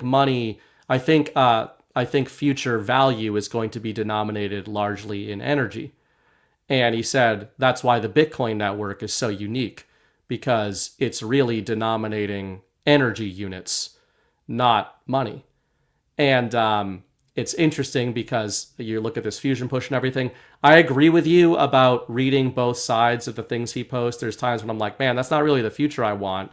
But I do think it's interesting that Tesla, the company, is involved. Like, they are so much further ahead than even I knew before you try out the shit that they're doing. And what's also fascinating about the Tesla company is that they don't advertise. One of the funny little things about Tesla is they have never advertised. They've never marketed. They don't have a marketing department. So people think of that as this cute futurist thing. They think of this as this cute thing. I think of this now in line with everything we've talked about tonight. Who is Elon Musk's biggest customer? The Trump administration, going back to the first administration. Now, why doesn't Tesla advertise? And I would suggest ethically maybe they're not really supposed to, because if they're a vehicle for disclosure rather than an organic company as they've been marketed as, maybe they shouldn't be competing. Contractor. Maybe that's one side of it. Another side of it is if we're right, broadly speaking, about the transition era to the golden age being something that needs to be very delicately handled, and the timeline in particular needs to be managed, then maybe they have intentionally held back the growth Are you thinking of something like a Tesla. Too much, too quick, bad thing? Imagine if everybody in your neighbor knew that they could buy for half the price of an SUV a vehicle that drives itself that costs 20% as much to run a year. Yeah. Like, you know, and again, I know people know about this, but all the FUD against them, it's similar to the Trump FUD, and it's kind of interesting that they're kind of converging now. Yeah, and there's probably only so many solar cells or panels or cars or robots or things they could build, so they don't want to advertise because they don't want to expand too much too quick. They just can't keep up with demand. So, but I do agree with your main point there that wherever we're going when it comes to autonomy, the key word I always think of and use is time. Yeah. The idea behind any technological step change should be that it increases human time, and by virtue of increasing its productivity. And that's what it all has to be measured against, right? So if we have robots running around and we have autonomy in 10 years and we have nuclear fusion, that time needs to be ours, right? It can't be like, well, now we're in some new slave paradigm. It has to be, all right, all the time that's been freed up, in this age has to be devoted back to family, to humanity, to the world. So I would fully agree with that. I think it's encouraging that this technology they're talking about, that autonomy needs to run on, as you said earlier, is inherently clean technology. Like, the irony is the technologists and Donald Trump are going to save the environment that the liberals were destroying. That is a good irony there. I do like that. All right, man. Let me hit you with one little teaser at the end, and it's a literal teaser. I don't know if you saw this, but speaking of how fake and gay aliens are, have you seen that Disclosure Day has an official release date? So there's an official date on the calendar that is being called Disclosure Day. And this is Steven Spielberg is the person who is going to be disclosing to us on Disclosure Day, the name of his new film. Freaking aliens like click and man, it's crop circles in this film and stuff. They called it Disclosure, Jordan. This is probably definitely true. If you found out we weren't alone, if someone because of the showed you, deers, proved it to you, would that frighten you? Good morning, Kansas City. Let's take a look at today. Today is today's. Typical woman, like Men in Black, typical woman just losing her mind.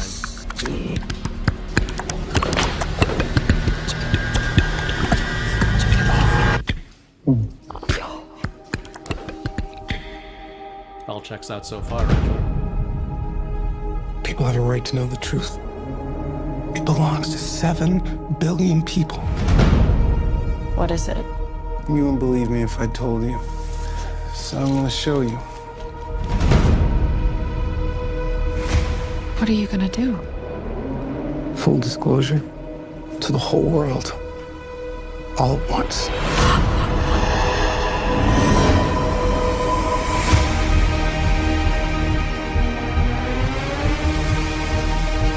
People keep wondering.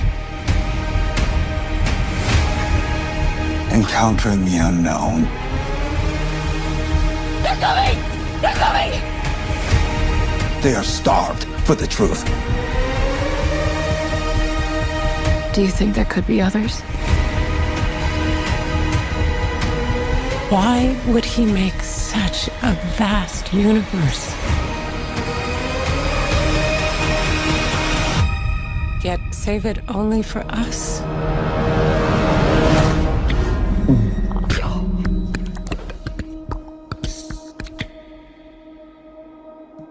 How does that make you feel, Jordan? How's it supposed to make me feel? That's the question. That's a good answer. Because that is I think that wraps up our theme tonight. If you don't watch that trailer and see the title of the movie and hear the dialogue and think these motherfuckers are trying to rug pull Disclosure, I don't know. I don't think you've learned a lot. That's kind of what I get out of that. It makes me feel a little aroused because Emily Blunt's in it. I will say she doesn't look that great in that trailer, and I'm a big Emily Blunt fan. Not really. Academically speaking, of course. I would never be a fan of Emily Blunt otherwise. My wife knows my proclivities. It is what it is. All right, man. Yeah, so we shouldn't have even done the episode. Steven Spielberg is going to tell us everything next year. But that was, I guess, fine. It was solid. I'm really annoyed that you did not seem to pick up on my excellent dike joke during one of your earlier rants. You said that the Pacific Northwest has a lot of dams, and I said it also has a lot of dikes. Oh, I didn't hear that one. It's pretty good. I didn't hear that one. It really does, truly. It's because of the lesbian persuasion of overwhelming gayness in that area. And they are all soaking wet and flooded right now. Right. So it was a fantastic joke. And I wanted credit for it. So now everybody knows. And anyway, go to Jordan's Substack, jordansather.substack.com. He didn't know the address to it, but I do. And otherwise, what's going on with you lately, man? What are you doing heading into Christmas? Heading into Christmas, man. I ain't doing much. I'm going to eat my burger tonight. Just got here. Next week, I'll just be working on some Maha stuff, man. Doing some streams. Pilled in the morning, Rumble and YouTube at night. And I don't have any plans for the holidays, so just hanging around, man. Just hanging around. All right. Well, it was good to see you, I guess. Have fun with the kiddo. What are you getting him for Christmas, man? We already got him this little ball toy that, like, you put the ball in and it goes down all the little ramps. Like I had his little scamp. So he's been enjoying that. I don't know what else my wife got him, but honey, we need to get him a PS5. Yeah, right. They're all into that shit now. All right, man. Good shit. I will talk to you later. This was your last appearance. I thought it was terrible. Otherwise, I'll probably see you at some point. See you later, man. Have a good one. All right, bye. Oh, I'm sorry, guys. Every time I try to give him another chance, and he just can't help but be himself, right? Can't help but be Jordan. So one problem with Jordan Sather, I always say, is that if he just wasn't Jordan Sather, he'd have something going on. But he's got to get in his own way. As the saying goes, wherever he goes, there he is. And, you know. But otherwise, I thought it was a good discussion. And I hope you guys did too. I'll hang out with you guys for a bit. I'll hit your rants. And I'll hit a couple little notes there. Last little button on Elon and all that. You guys know, most of you know my theories on that. I very literally consider Tesla, the company, to be a vehicle of disclosure. Most of its funding outside of the private sector came from... look at him, he's in the chat. Typical dyke. Most of the funding came from Donald Trump's Department of Defense, which Kash Patel infamously told us all about years ago. And I find it pretty interesting. Trump and Elon keep this narrative distance, but then they have their bro out moment, at Charlie Kirk's thing and everything. So I think these two are executing a pincer move. I've been saying that since 2022 when I first wrote about it. And what's going on with this freaking Patriots kid? The Patriots are winning? Holy shit. Pats recovered. Forced to fumble, Pats recover. Damn. Drake May cooking. All right, besides that. So New England staged a comeback, it seems, while last week they did not. So that's good. That's good for me.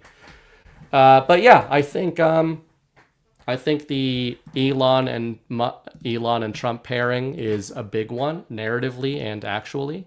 I wrote this. I'm going to shill a few articles at you guys because they are topical. Burningbright.substack.com for all of these. They are written to be evergreen as possible. They are all free. The master plan, the golden path to the golden age, I wrote in September, and a lot of it was what we discussed tonight. I think that it's absolutely fascinating that Trump Media and Technology Group just signaled to the world that they might become the first publicly traded fusion energy stock. That's huge. That is absolutely huge.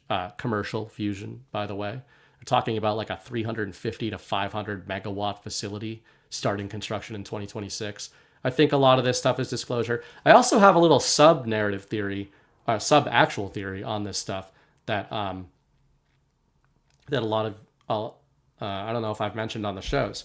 You guys know how, speaking of Golden Age, Trump has been talking about freedom cities for years, right? Like this idea, he only talks about it occasionally, but this idea that in the Golden Age, we're going to have this massive sort of acceleration into a reconstruction and a restoration of the country, but also in some ways a transformation and an expansion of what we have thought of as the country.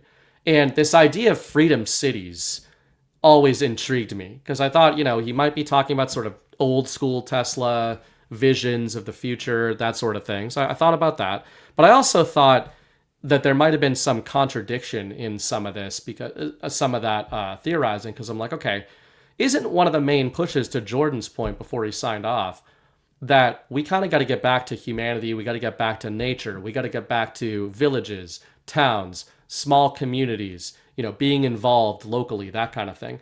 And you could argue that the city as an organism and as a construct has been detrimental to humanity. There are some who would strongly disagree with that, and I don't know who's right. We think of cities as being these dehumanizing things in the modern day, and I think the reason for that is because a lot of them are horrible experiences, right? Transportation sucks, they're expensive, everyone's angry there. But I think a lot of that is also because we associate them with industry and with work in industry that post-World War industries that we fucking hate, right? Like nobody enjoys going downtown to work. When you talk about going downtown, unless it's a Friday night, you're probably talking about working. And otherwise, I stay away from, I don't work in the city, I'm just saying. People stay away from cities these days. COVID created this massive pivot in American society where a lot of Americans started going back out into the land, so to speak. So to bring this back to my percolating theory of Trump's freedom cities, well, what if he's trying to do a few things at once? Number one, he's trying to redefine what cities should be and could be in the future, right? Instead of, Claire Cat says, because cities were designed like gulags, ? Instead of gulags and slave pens and rat race traps.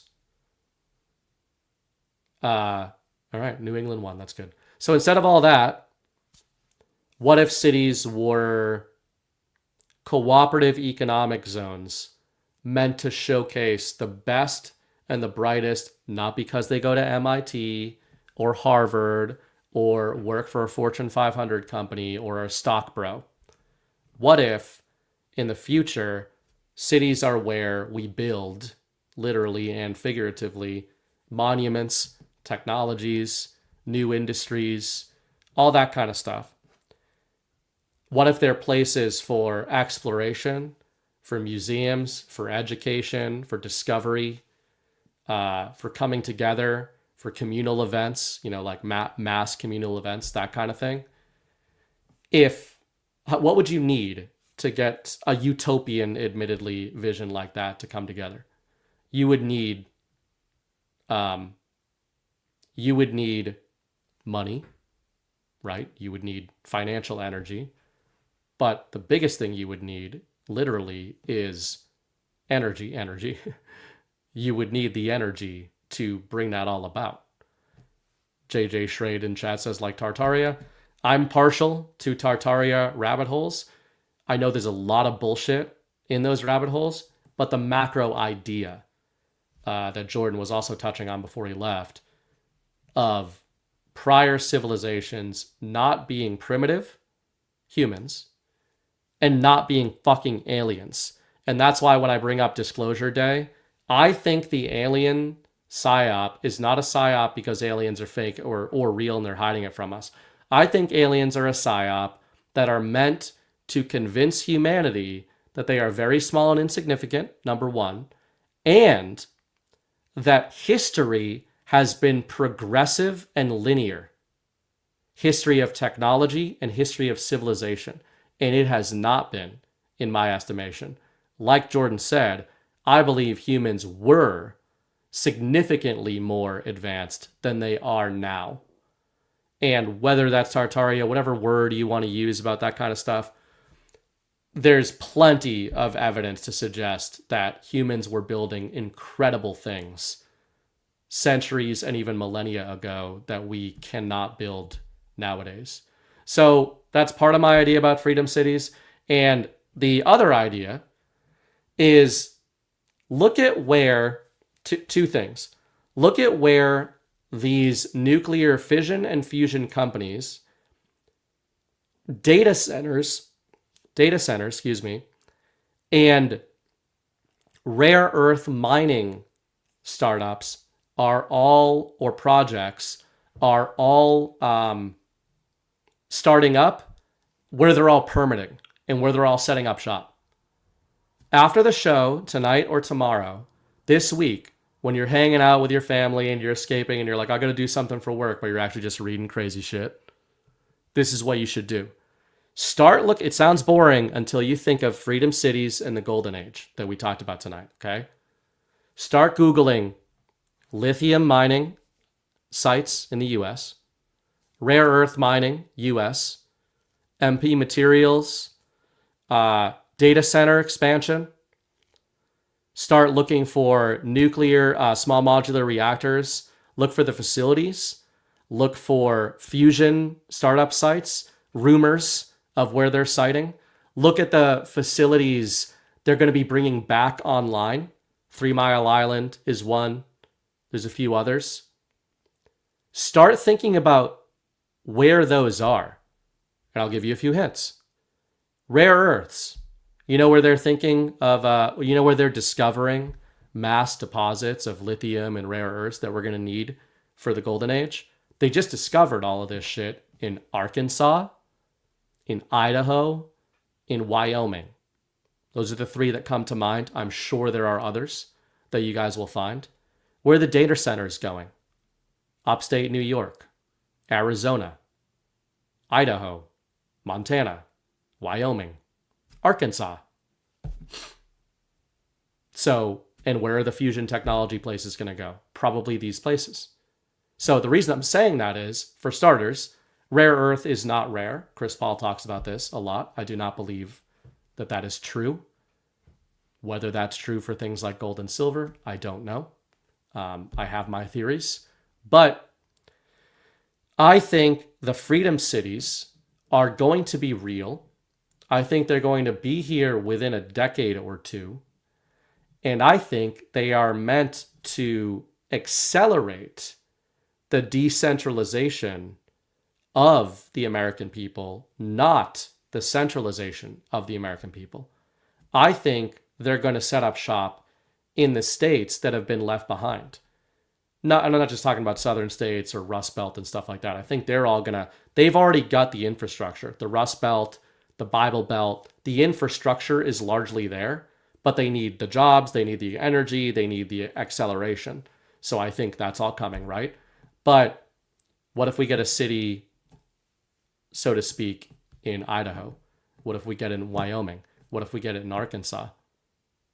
These are places that will draw people from these other economic zones. They'll draw people away from the West Coast and LA. They'll draw people away from the New York metro. They'll draw people away from Boston, away from Philadelphia, away from Miami even. And those cities will still be robust and everything, but it will help. It will help if you've got these new, incredible startup cities that are competing for Americans with each other. And if you don't think this shit is possible, of this accelerated growth pattern, forget the politics and leave it aside for a minute. What you should also do when you're pretending to be working, but you're actually reading and watching cool shit and crazy shit, is just start watching some YouTube videos about the rapid progression of construction in the Middle East over the last 20 years. Specifically, look at Dubai. I am not claiming that it's all been on the up and up, right? I'm not talking about whether or not they hurt your feelings or whether you like Muslims or not. I don't care. I think most of the talk about that stuff is pussy shit. What I care about is if money and energy were no object, what can we make? Look at Dubai, look at Qatar, look at Saudi Arabia in the last 10 to 20 years. Look at the shit they have built. Look at the cities they have built. Right now, they're playgrounds for the rich and famous. So I'm not endorsing that. But the infrastructure is unbelievable. And they're in the desert. In our current zeitgeist, who are the nations that to them, money and energy are no object right now? That would be the Gulf states. What did the Trump Kushner's team put out yesterday? Let me see. Gaza. Let me see. I lost this earlier. Okay. I didn't even mean to bring this up, but this is how this shit goes. You guys know. This was timely today, actually. God damn it. It's behind a paywall. Okay. Here's the headline. You can just see that. This is from the Wall Street Journal. U.S. pitches Project Sunrise plan to turn Gaza into a high-tech metropolis. The blueprint drafted by Jared Kushner and Steve Witkoff could have the U.S. commit roughly 20% of some reconstruction costs over 10 years. So here's a little image for you on Project Sunrise. This is the kind of stuff they're talking about. And if you think this looks like and there's a lot of greenery in there, by the way. These new like high-rise gardens. So if you think this is unrealistic, you need to start watching some videos of Dubai and Qatar right now, and Riyadh. And by the way, watch some videos on the planned projects for the Saudi Public Investment Fund and the Qataris and the United Arab Emirates.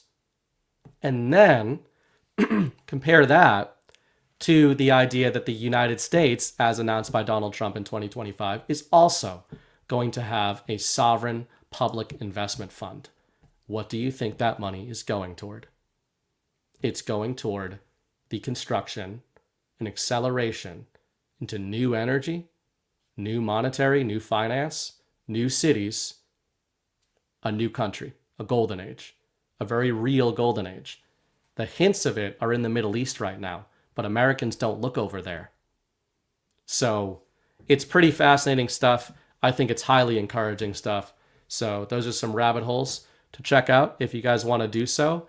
And I think some of these forgotten ghost states in the country are going to get a lot of the focus in the next decade in terms of investment, which is good.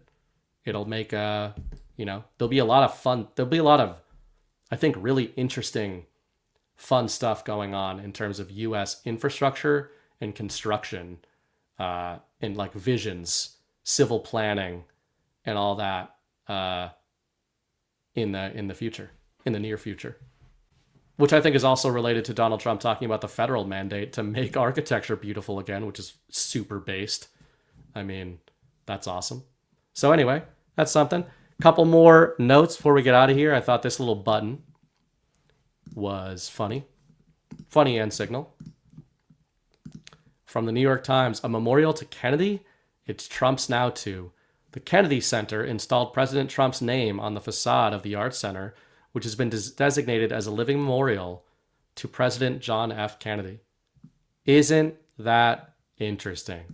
The Kennedy Center is now the Trump Kennedy Center.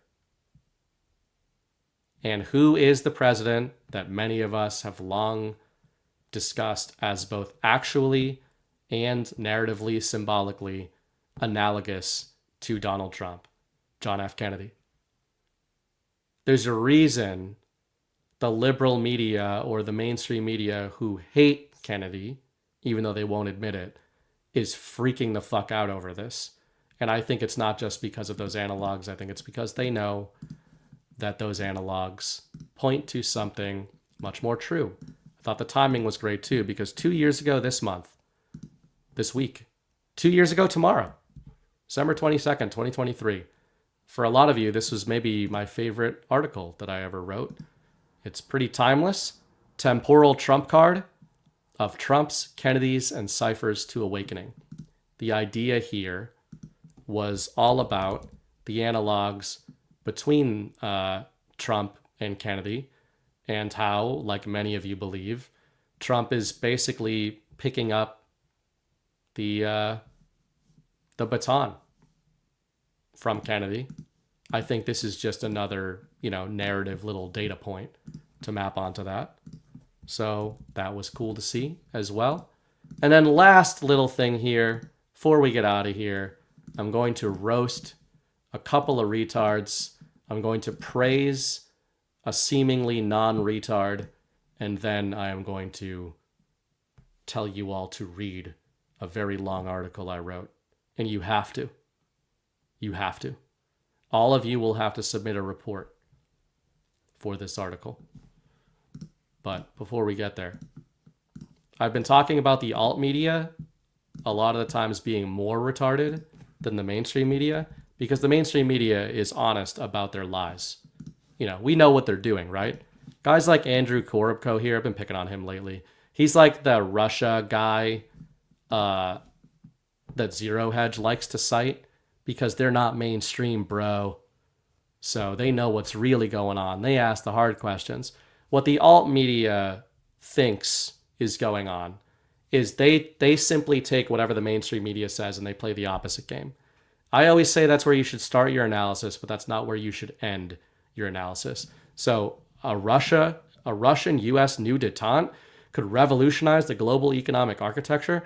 So Andrew here, who I roasted last week for talking about how he doesn't think Trump's new plan is going to work and blah, blah, blah, blah, blah. This motherfucker and those of his ilk, I'm not just casting aspersions on him and his bloodline, but on everybody who's like this. Their underlying premise, just like the America First Brigade, is that Donald Trump doesn't know what the fuck he's doing. And now that it's becoming exceedingly obvious to anybody who's paying attention that Trump and Putin know where the story is going and where the story ends, and the rest of the world is just playing catch up, and also Xi Jinping, they're starting to massage their narratives to say, well, if there was some sort of partnership between Trump and Putin and Xi, maybe it would start to look something like joint economic projects in the Arctic, mutual disarmament treaties, decentralization and multipolarity of economic trade, the lowering of tariff barriers, and most of all, the cessation of hostilities in hot zones such as Ukraine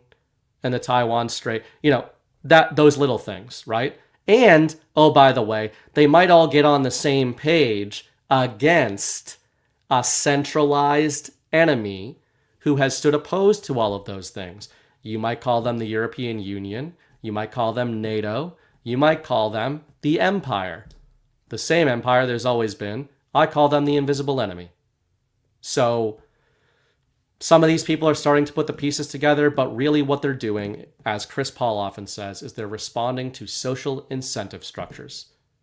Guys like that are realizing that they're wrong every time they write anything down because they are observing the central narrative, even though they think the mainstream media is lying to them about the EU and NATO being the good guys. They still think Donald Trump is part of the empire because he's the American president. They still don't understand what the fuck is going on. But they're going to take credit for it once they do. And it wouldn't be a Sovereign Alliance rant without this. Somebody in the Badlands chat pointed this out to me earlier. So if this grifting harpy couldn't get any more obvious, the incredible and definitely part of the Q plan and definitely part of the slow roll of disclosure and definitely not just a social media influencer, Anna Paulina Luna said, Alliance of Sovereign Nations coming to Washington, D.C., March 2026. Time to tell the World Economic Forum they can keep their creepy, bug-eating, dystopian BS to themselves. Looking forward to hosting based-only members from allied nations. More to come. Thank you, Turning Point USA, for having me. So, I mean, guys, I know Badlands takes a lot of flack for not, like, bowing down to the congressional influencers. And of course, this one is personal to me just because she called it the Alliance of Sovereign Nations instead of the Sovereign Alliance, terminology that has never been used outside of this sphere. So, what these grifting social media influencers do is they keep an eye on you guys and they keep an eye on the truth community and they beta test you. They watch you, they watch us, they watch people in this sphere forward ideas in a sovereign, intellectually honest direction, whether we're right or wrong. And they wait to see what is working. And then on their layer of the narrative, they are not part of the white hat plan, in my opinion. I know Trump has retweeted these kind of people. He's also retweeted plenty of people. They wait until it's safe, and then they forward vanilla versions of the same rhetoric while being backed by NGOs and giant rock star political grifts. So that's my opinion on it. The TP USA thing, holy shit, guys. Like, if you're not seeing what's going on over there, I mean, Chris Paul told you Candace and Erica were going to kiss and make up a week ago before it happened. And then we get the narrative that started rolling out 2 days later. Not because he can see the future, but because he can see who people are. And the difference is that when we see who people are, we believe who they are. We don't bend 5D chess to pretend that these people aren't just grifting attention whores. Sovereign Alliance theory is based on publicly communicated, first principles, consistent rhetoric that has been coming out of these sovereign players for years, and by what's actually happening on the game board. And, if you're waiting, whether these people are read in on plans or not, I mean, so help us God, if Anna Paulina Luna is read in skiffs about the Q drops when, none of you are, that's not a good thing. Okay, that's the funny thing. People that are like, it's part of the plan. It's like, if that's part of the plan, that's pretty insulting. But, whatever. I don't extend my trust beyond anybody but basically Donald Trump. So let's highlight somebody, though. Don't know if this person's good or bad. Don't know if they're well-meaning or not. But I saw Tulsi Gabbard come out and fact-check Reuters and Russia scaremongering, which, by the way, the only people scaremongering about Russia more than the mainstream media is Con Inc. and the America First Brigade. So on Saturday afternoon, Reuters posted an anonymously sourced story pushing the idea that Russia is bent on reconstituting the Soviet Union. Before the metaphorical ink had dried, DNI Tulsi Gabbard pounced, condemning the story as a lie and propaganda on behalf of warmongers seeking to derail President Trump's drive to end the bloody Ukraine war. Says, this is a lie and propaganda Reuters is willingly pushing on behalf of warmongers who want to undermine President Trump's tireless efforts to end this bloody war that has resulted in more than 1 million casualties, blah, blah, blah, blah. You're promoting the false narrative to block President Trump's peace efforts and fomenting hysteria and fear among the people to get them to support the escalation of war, which is what NATO and the EU want in order to pull the US directly into war with Russia. US intelligence assesses that Russia seeks to avoid a larger war with NATO. So there Tulsi is, coming out simping for Russia. And yeah, thought that was cool. While not grifting in the process. Didn't even do a photo op, anything like that. And all of which brings me to my shameless plug. If you guys watch this show and you don't subscribe to my Substack, what the hell? I do different stuff over there. My latest one took me several weeks to put together. I'm probably going to slow down my publication rate over there because it was killing me. I was putting out like 8 features a month. But I'm going to take my time on the ones I do release. But people have been liking this one so far. I tried to do kind of a 2025 like year-end amalgamation, crystallization of the Sovereign Alliance and the multipolar war against the globalist deep state. Where do we currently stand, in my estimation, of the Sovereign Alliance theory, in the narrative, on the actual? Check it out if you want. It is on the rise of the new axis and the fall of our so-called allies. This is rhetoric, of course, that you're going to start seeing, and you are already starting to see, in the political social media influencer class. You can go to burningbright.substack.com to check that out. Everything I write over there is free. If you do want to support this work, you can do so through boosts, through rants, or through subscribing to my Substack as a paid subscriber if you want. If you don't want to, then just don't. Don't freak out about it. Either way. Jordan thought a 5,000 word feature was long. It's cute. That one's 7. So that'll give you some good holiday reading. And I think it'll paint a good picture for you on a lot of this kind of stuff. Sort of a crystallization of a lot of things we've been talking about for the last few months. So thanks to those who read it. By the way, the Saving Soul campaign, I think and I hope this is going to be my last probably update, maybe one more in January.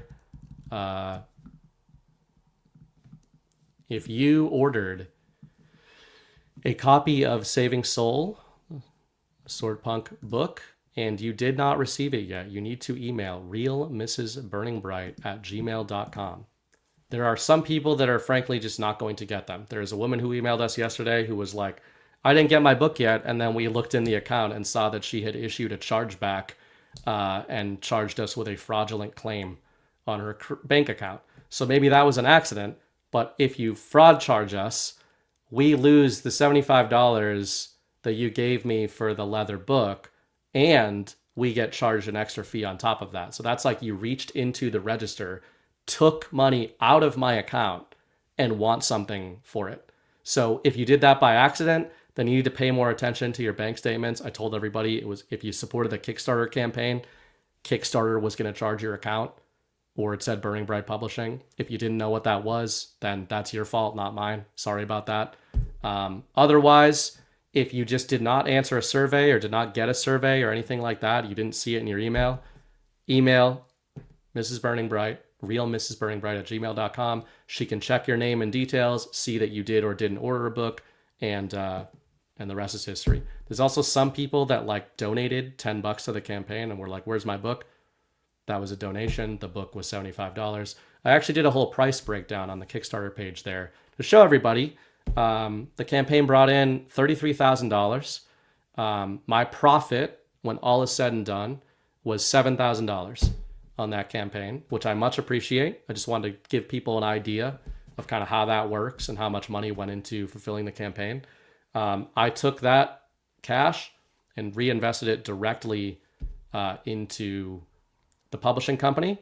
I have, with that and with a bunch of money I was trying to save, have regained the publication rights and the intellectual property rights to my biggest series in the traditional publishing world, which was an epic fantasy that was inspired by a mix of Tolkien and Hayao Miyazaki.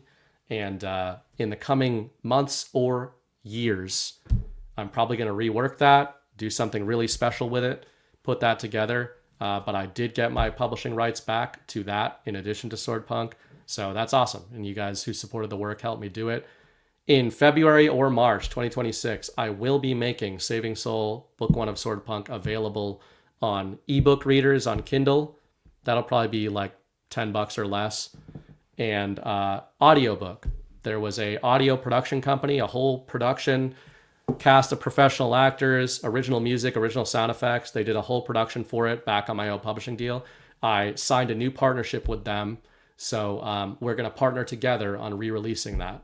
So the audio will come out, the digital will come out for that book for anybody who missed the leatherbound or didn't want to spend $75. It was a collector's edition. I totally get why people don't want to spend $75 on a book. So the audio production is awesome. Brad and Abby have listened to it. Zach and Lisa are listening to it now, as far as I understand. And Brad and Abby loved it. So it's kind of like a movie. It sounds like a movie, like a cyberpunk movie. That's exciting. That's up to the audio company. That'll probably be like $30 or something. But there'll be some cheaper entry points for people to get into that. I can't produce sequels based on $7,000 in profit, but I never thought I could. If the digital editions of this book do well, if you spread the word, if they're popular, I have 2 sequels in mind that would be my next projects to tell the story of Akio, June, Sang-hee, and Min, and they're going to be badass. Book 2 would take place in Tokyo, and Book 3 in Kyoto, and they're going to be fucking awesome if I have the excuse to write them. So we'll see about that. I'll keep you guys posted. Otherwise, thanks for supporting the launch of the project. Many first-time projects like that lose money, which I was willing to do just to kind of get the brand out there. People seem to be enjoying the book so far. So if you want a break from InfoWars stuff, consider checking it out, picking it up on digital when it comes out in the next couple of months. And keep an eye out for my epic fantasy news and Swordpunk. Some fun stuff ahead. Let me grab these rants before getting out of here. We have Steph A just sent $10 over for real. Merry Christmas to you both. Thank you, Steph. Tattoo Teacher, I will play this nominal psyop to my advantage. Merry Christmas all. I will be a guest on Alphas Make Sandwiches tomorrow. Come hang out, 3 p.m. All right, go watch Tattoo Teacher. Get those ladies in line. Anita Happens sent $1 rant over one of the, just to bug me. Thank you, Anita. Potter D, $20. Merry Christmas, y'all. In Arizona, almost missed my favorite intro of all time. I like it live.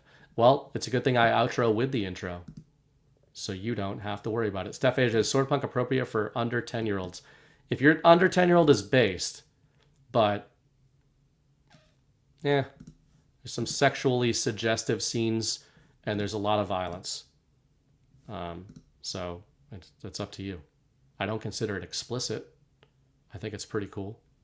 If they could watch John Wick, then they can watch this. That's the level of violence I would suggest is in it. Keith O'Higgins, the TPUSA AmFest narrative this week is blowing up. It's as big as Nicki Minaj's cousin's testicles after the COVID shot. Man, there are based and red-pilled America First people promoting Nicki Minaj, who is famous for fake music and shaking her ass, as a based and red-pilled influencer as part of the push into the midterms. Like, and there are people calling us out for calling that out. They're trying to make it obvious, I would suggest. Maggie Bund, $10. May your Christmas be merry and bright. See what I did there. Love ya, BB, RMB, and BBB. BBB is the cutest damn baby in the world and getting cuter by the day. And he turns 1 year old, which is devastating, in just a few days. But he's awesome. I'm very fond of him. He's pretty cool that I made him. He made me want to live longer. I don't even care that much about lifespan till now. Now I'm like, damn. When I get really sick, I'm like, little guy's gonna be cute his whole dang life, I bet. Then I might not like him once he's like a teenager or an adult. But, before then, it's all great. Vrooman, alert. Santa's sleigh accidentally boarded by U.S. Marines. Chocolate sauce mistaken for sanctioned oil. Rudolph to the rescue. All go for Christmas deliveries. Okay, well, it all worked out. That was quite a narrative, though. Bay Theater Dave, I was trying to send $500. Spell check removed my zeros. Dang. By the way, Mrs. Bright must be a saint. She's something. Not sure if she's a saint, but she's something. I'm fond of her, too. Just not all the time. Fond of my son all the time. Fond of my wife a portion of the time. Which is good. Some people aren't. Miller Biz, great discussion tonight. Can you talk about the story behind Trump's pardoning of Juan Hernandez? To be totally honest with you, I don't know anything about that. And I'm not going to pretend I do. But I appreciate the rant. Keith O'Higgins, I'm enjoying the GOP infighting. MAGA against America first. It's iron versus iron. Sharp and steel. I don't see where rabbit, schmully butt plugs, or WNBA flying dildos sharpen anything for the DNC. I would say it sharpens MAGA. And I would say the America First movement is fake. So I think you're half right. Envo, $20 off-topic idea. Just thinking, what if Trump with Elon is building the sovereign wealth fund on their own? Fusion Energy, social media, all Musk companies will be worth trillions, more than any other sovereign wealth fund. Very interesting thinking, and I like it. SpaceX is going to have an IPO in 2026. Speaking of disclosure vehicles. So that's some interesting thinking. I like it. When the agenda is achieved, they'll turn the comps over to the fund.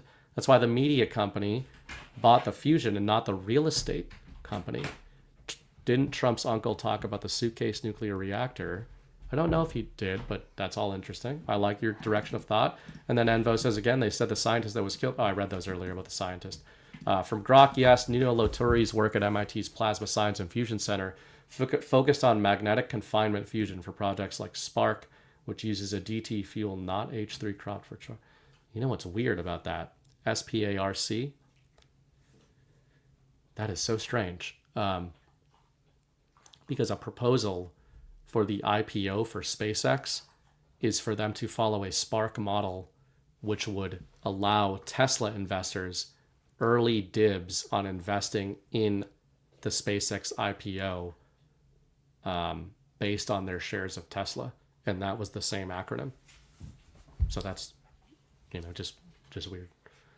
Yes, the wolf is among us. The wolves among us. I'm always telling you to watch out for the wolves among us. Turns out it's because there's always one in my midst. He got in trouble tonight, though, because he accidentally knocked down Baby Bright. And, I was mad at him. Keith O'Higgins, Jordan, you explained the transportation of giant stones, but not the carving and shaping of them? Well, Jordan, that's Jordan for you. Real Miss Freedom Fighter, Mrs. Real Freedom Fighter, Merry Christmas BB, Mrs. BB, and Baby BB. And thank you. That'll round us into closing. If you watch this on replay and you want to send a note over for next weekend, badlandsmedia.tv/boost. Please support Soft Disclosure, softdisclosure.com. We've got awesome shit there. It's really good. We've got a bunch of it at our house. I'm using the beard oil. I know I'm unkempt, but it feels silky. Come here, Tal. Come here, bud. Papa. It's just laying down. Tal, we're doing a bit. Come here. Come here. Papa. So you can tell that it's the... Hey. It's the... Tal. Wouldn't you say that it's the oils within the beard that is... Alright. He just doesn't care. But anyway, check that stuff out. Merry Christmas to everybody. There's no other holidays, only Christmas. That's the one true holiday. And hope you guys enjoy it with your friends and family.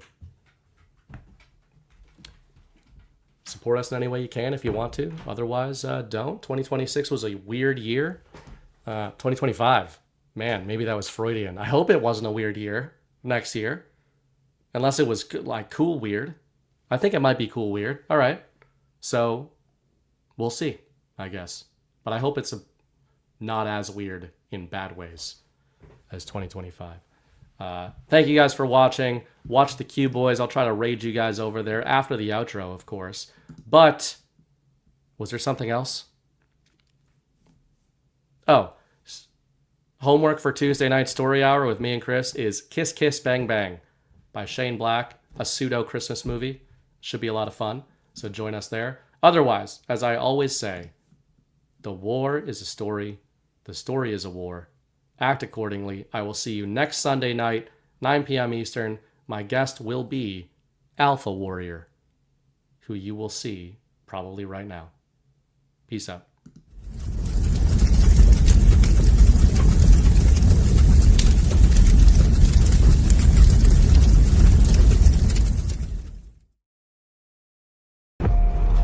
We were sleeping. I've been sleeping. I've been turning away from a truth I wanted not to face. There is a wound that won't heal at the center of the galaxy. There is a darkness reaching like rust into everything around us. We let it grow, and now it's here. How many men have you killed, Milo? I don't know. 50? 100? Countless. Countless has a nice ring to it. And how many lives have you saved? 500,000. Population of King's Landing. Tell me if your precious Randy commanded you to kill your own father and stand by while thousands of men, women, children burned alive, would you have done it? Would you have kept your oath then? Our time has come. We prepared. We grew stronger. Were you rested in your cradle of power? You were trusted to lead the Republic. But you were deceived. You assumed no force could challenge you. And now, finally, we have returned. The visions are clear now. I see possible futures all at once. Our enemies are all around us. And in so many futures they prevail. But I do see a way. There is a narrow way through. It's not a prophecy. It's a story that you keep telling, but it's not their story, it's yours. They deserve to be led by one of their own. What your people did to this world is heartbreaking. We gave them something to hope for. That's not hope! We have survived by hiding from them, by running from them. But they are the gatekeepers. They are guarding all the doors, they are holding all the keys, which means that sooner or later, someone is going to have to fight them. I wish none of this had happened. So do all who live to see such times, but that is not for them to decide.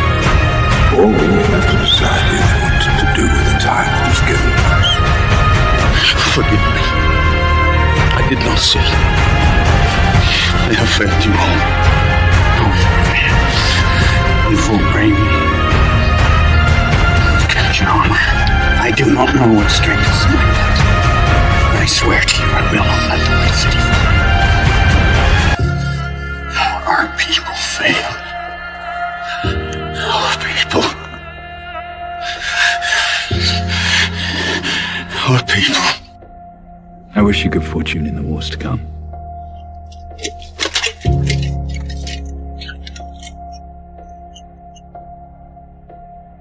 And now it begins.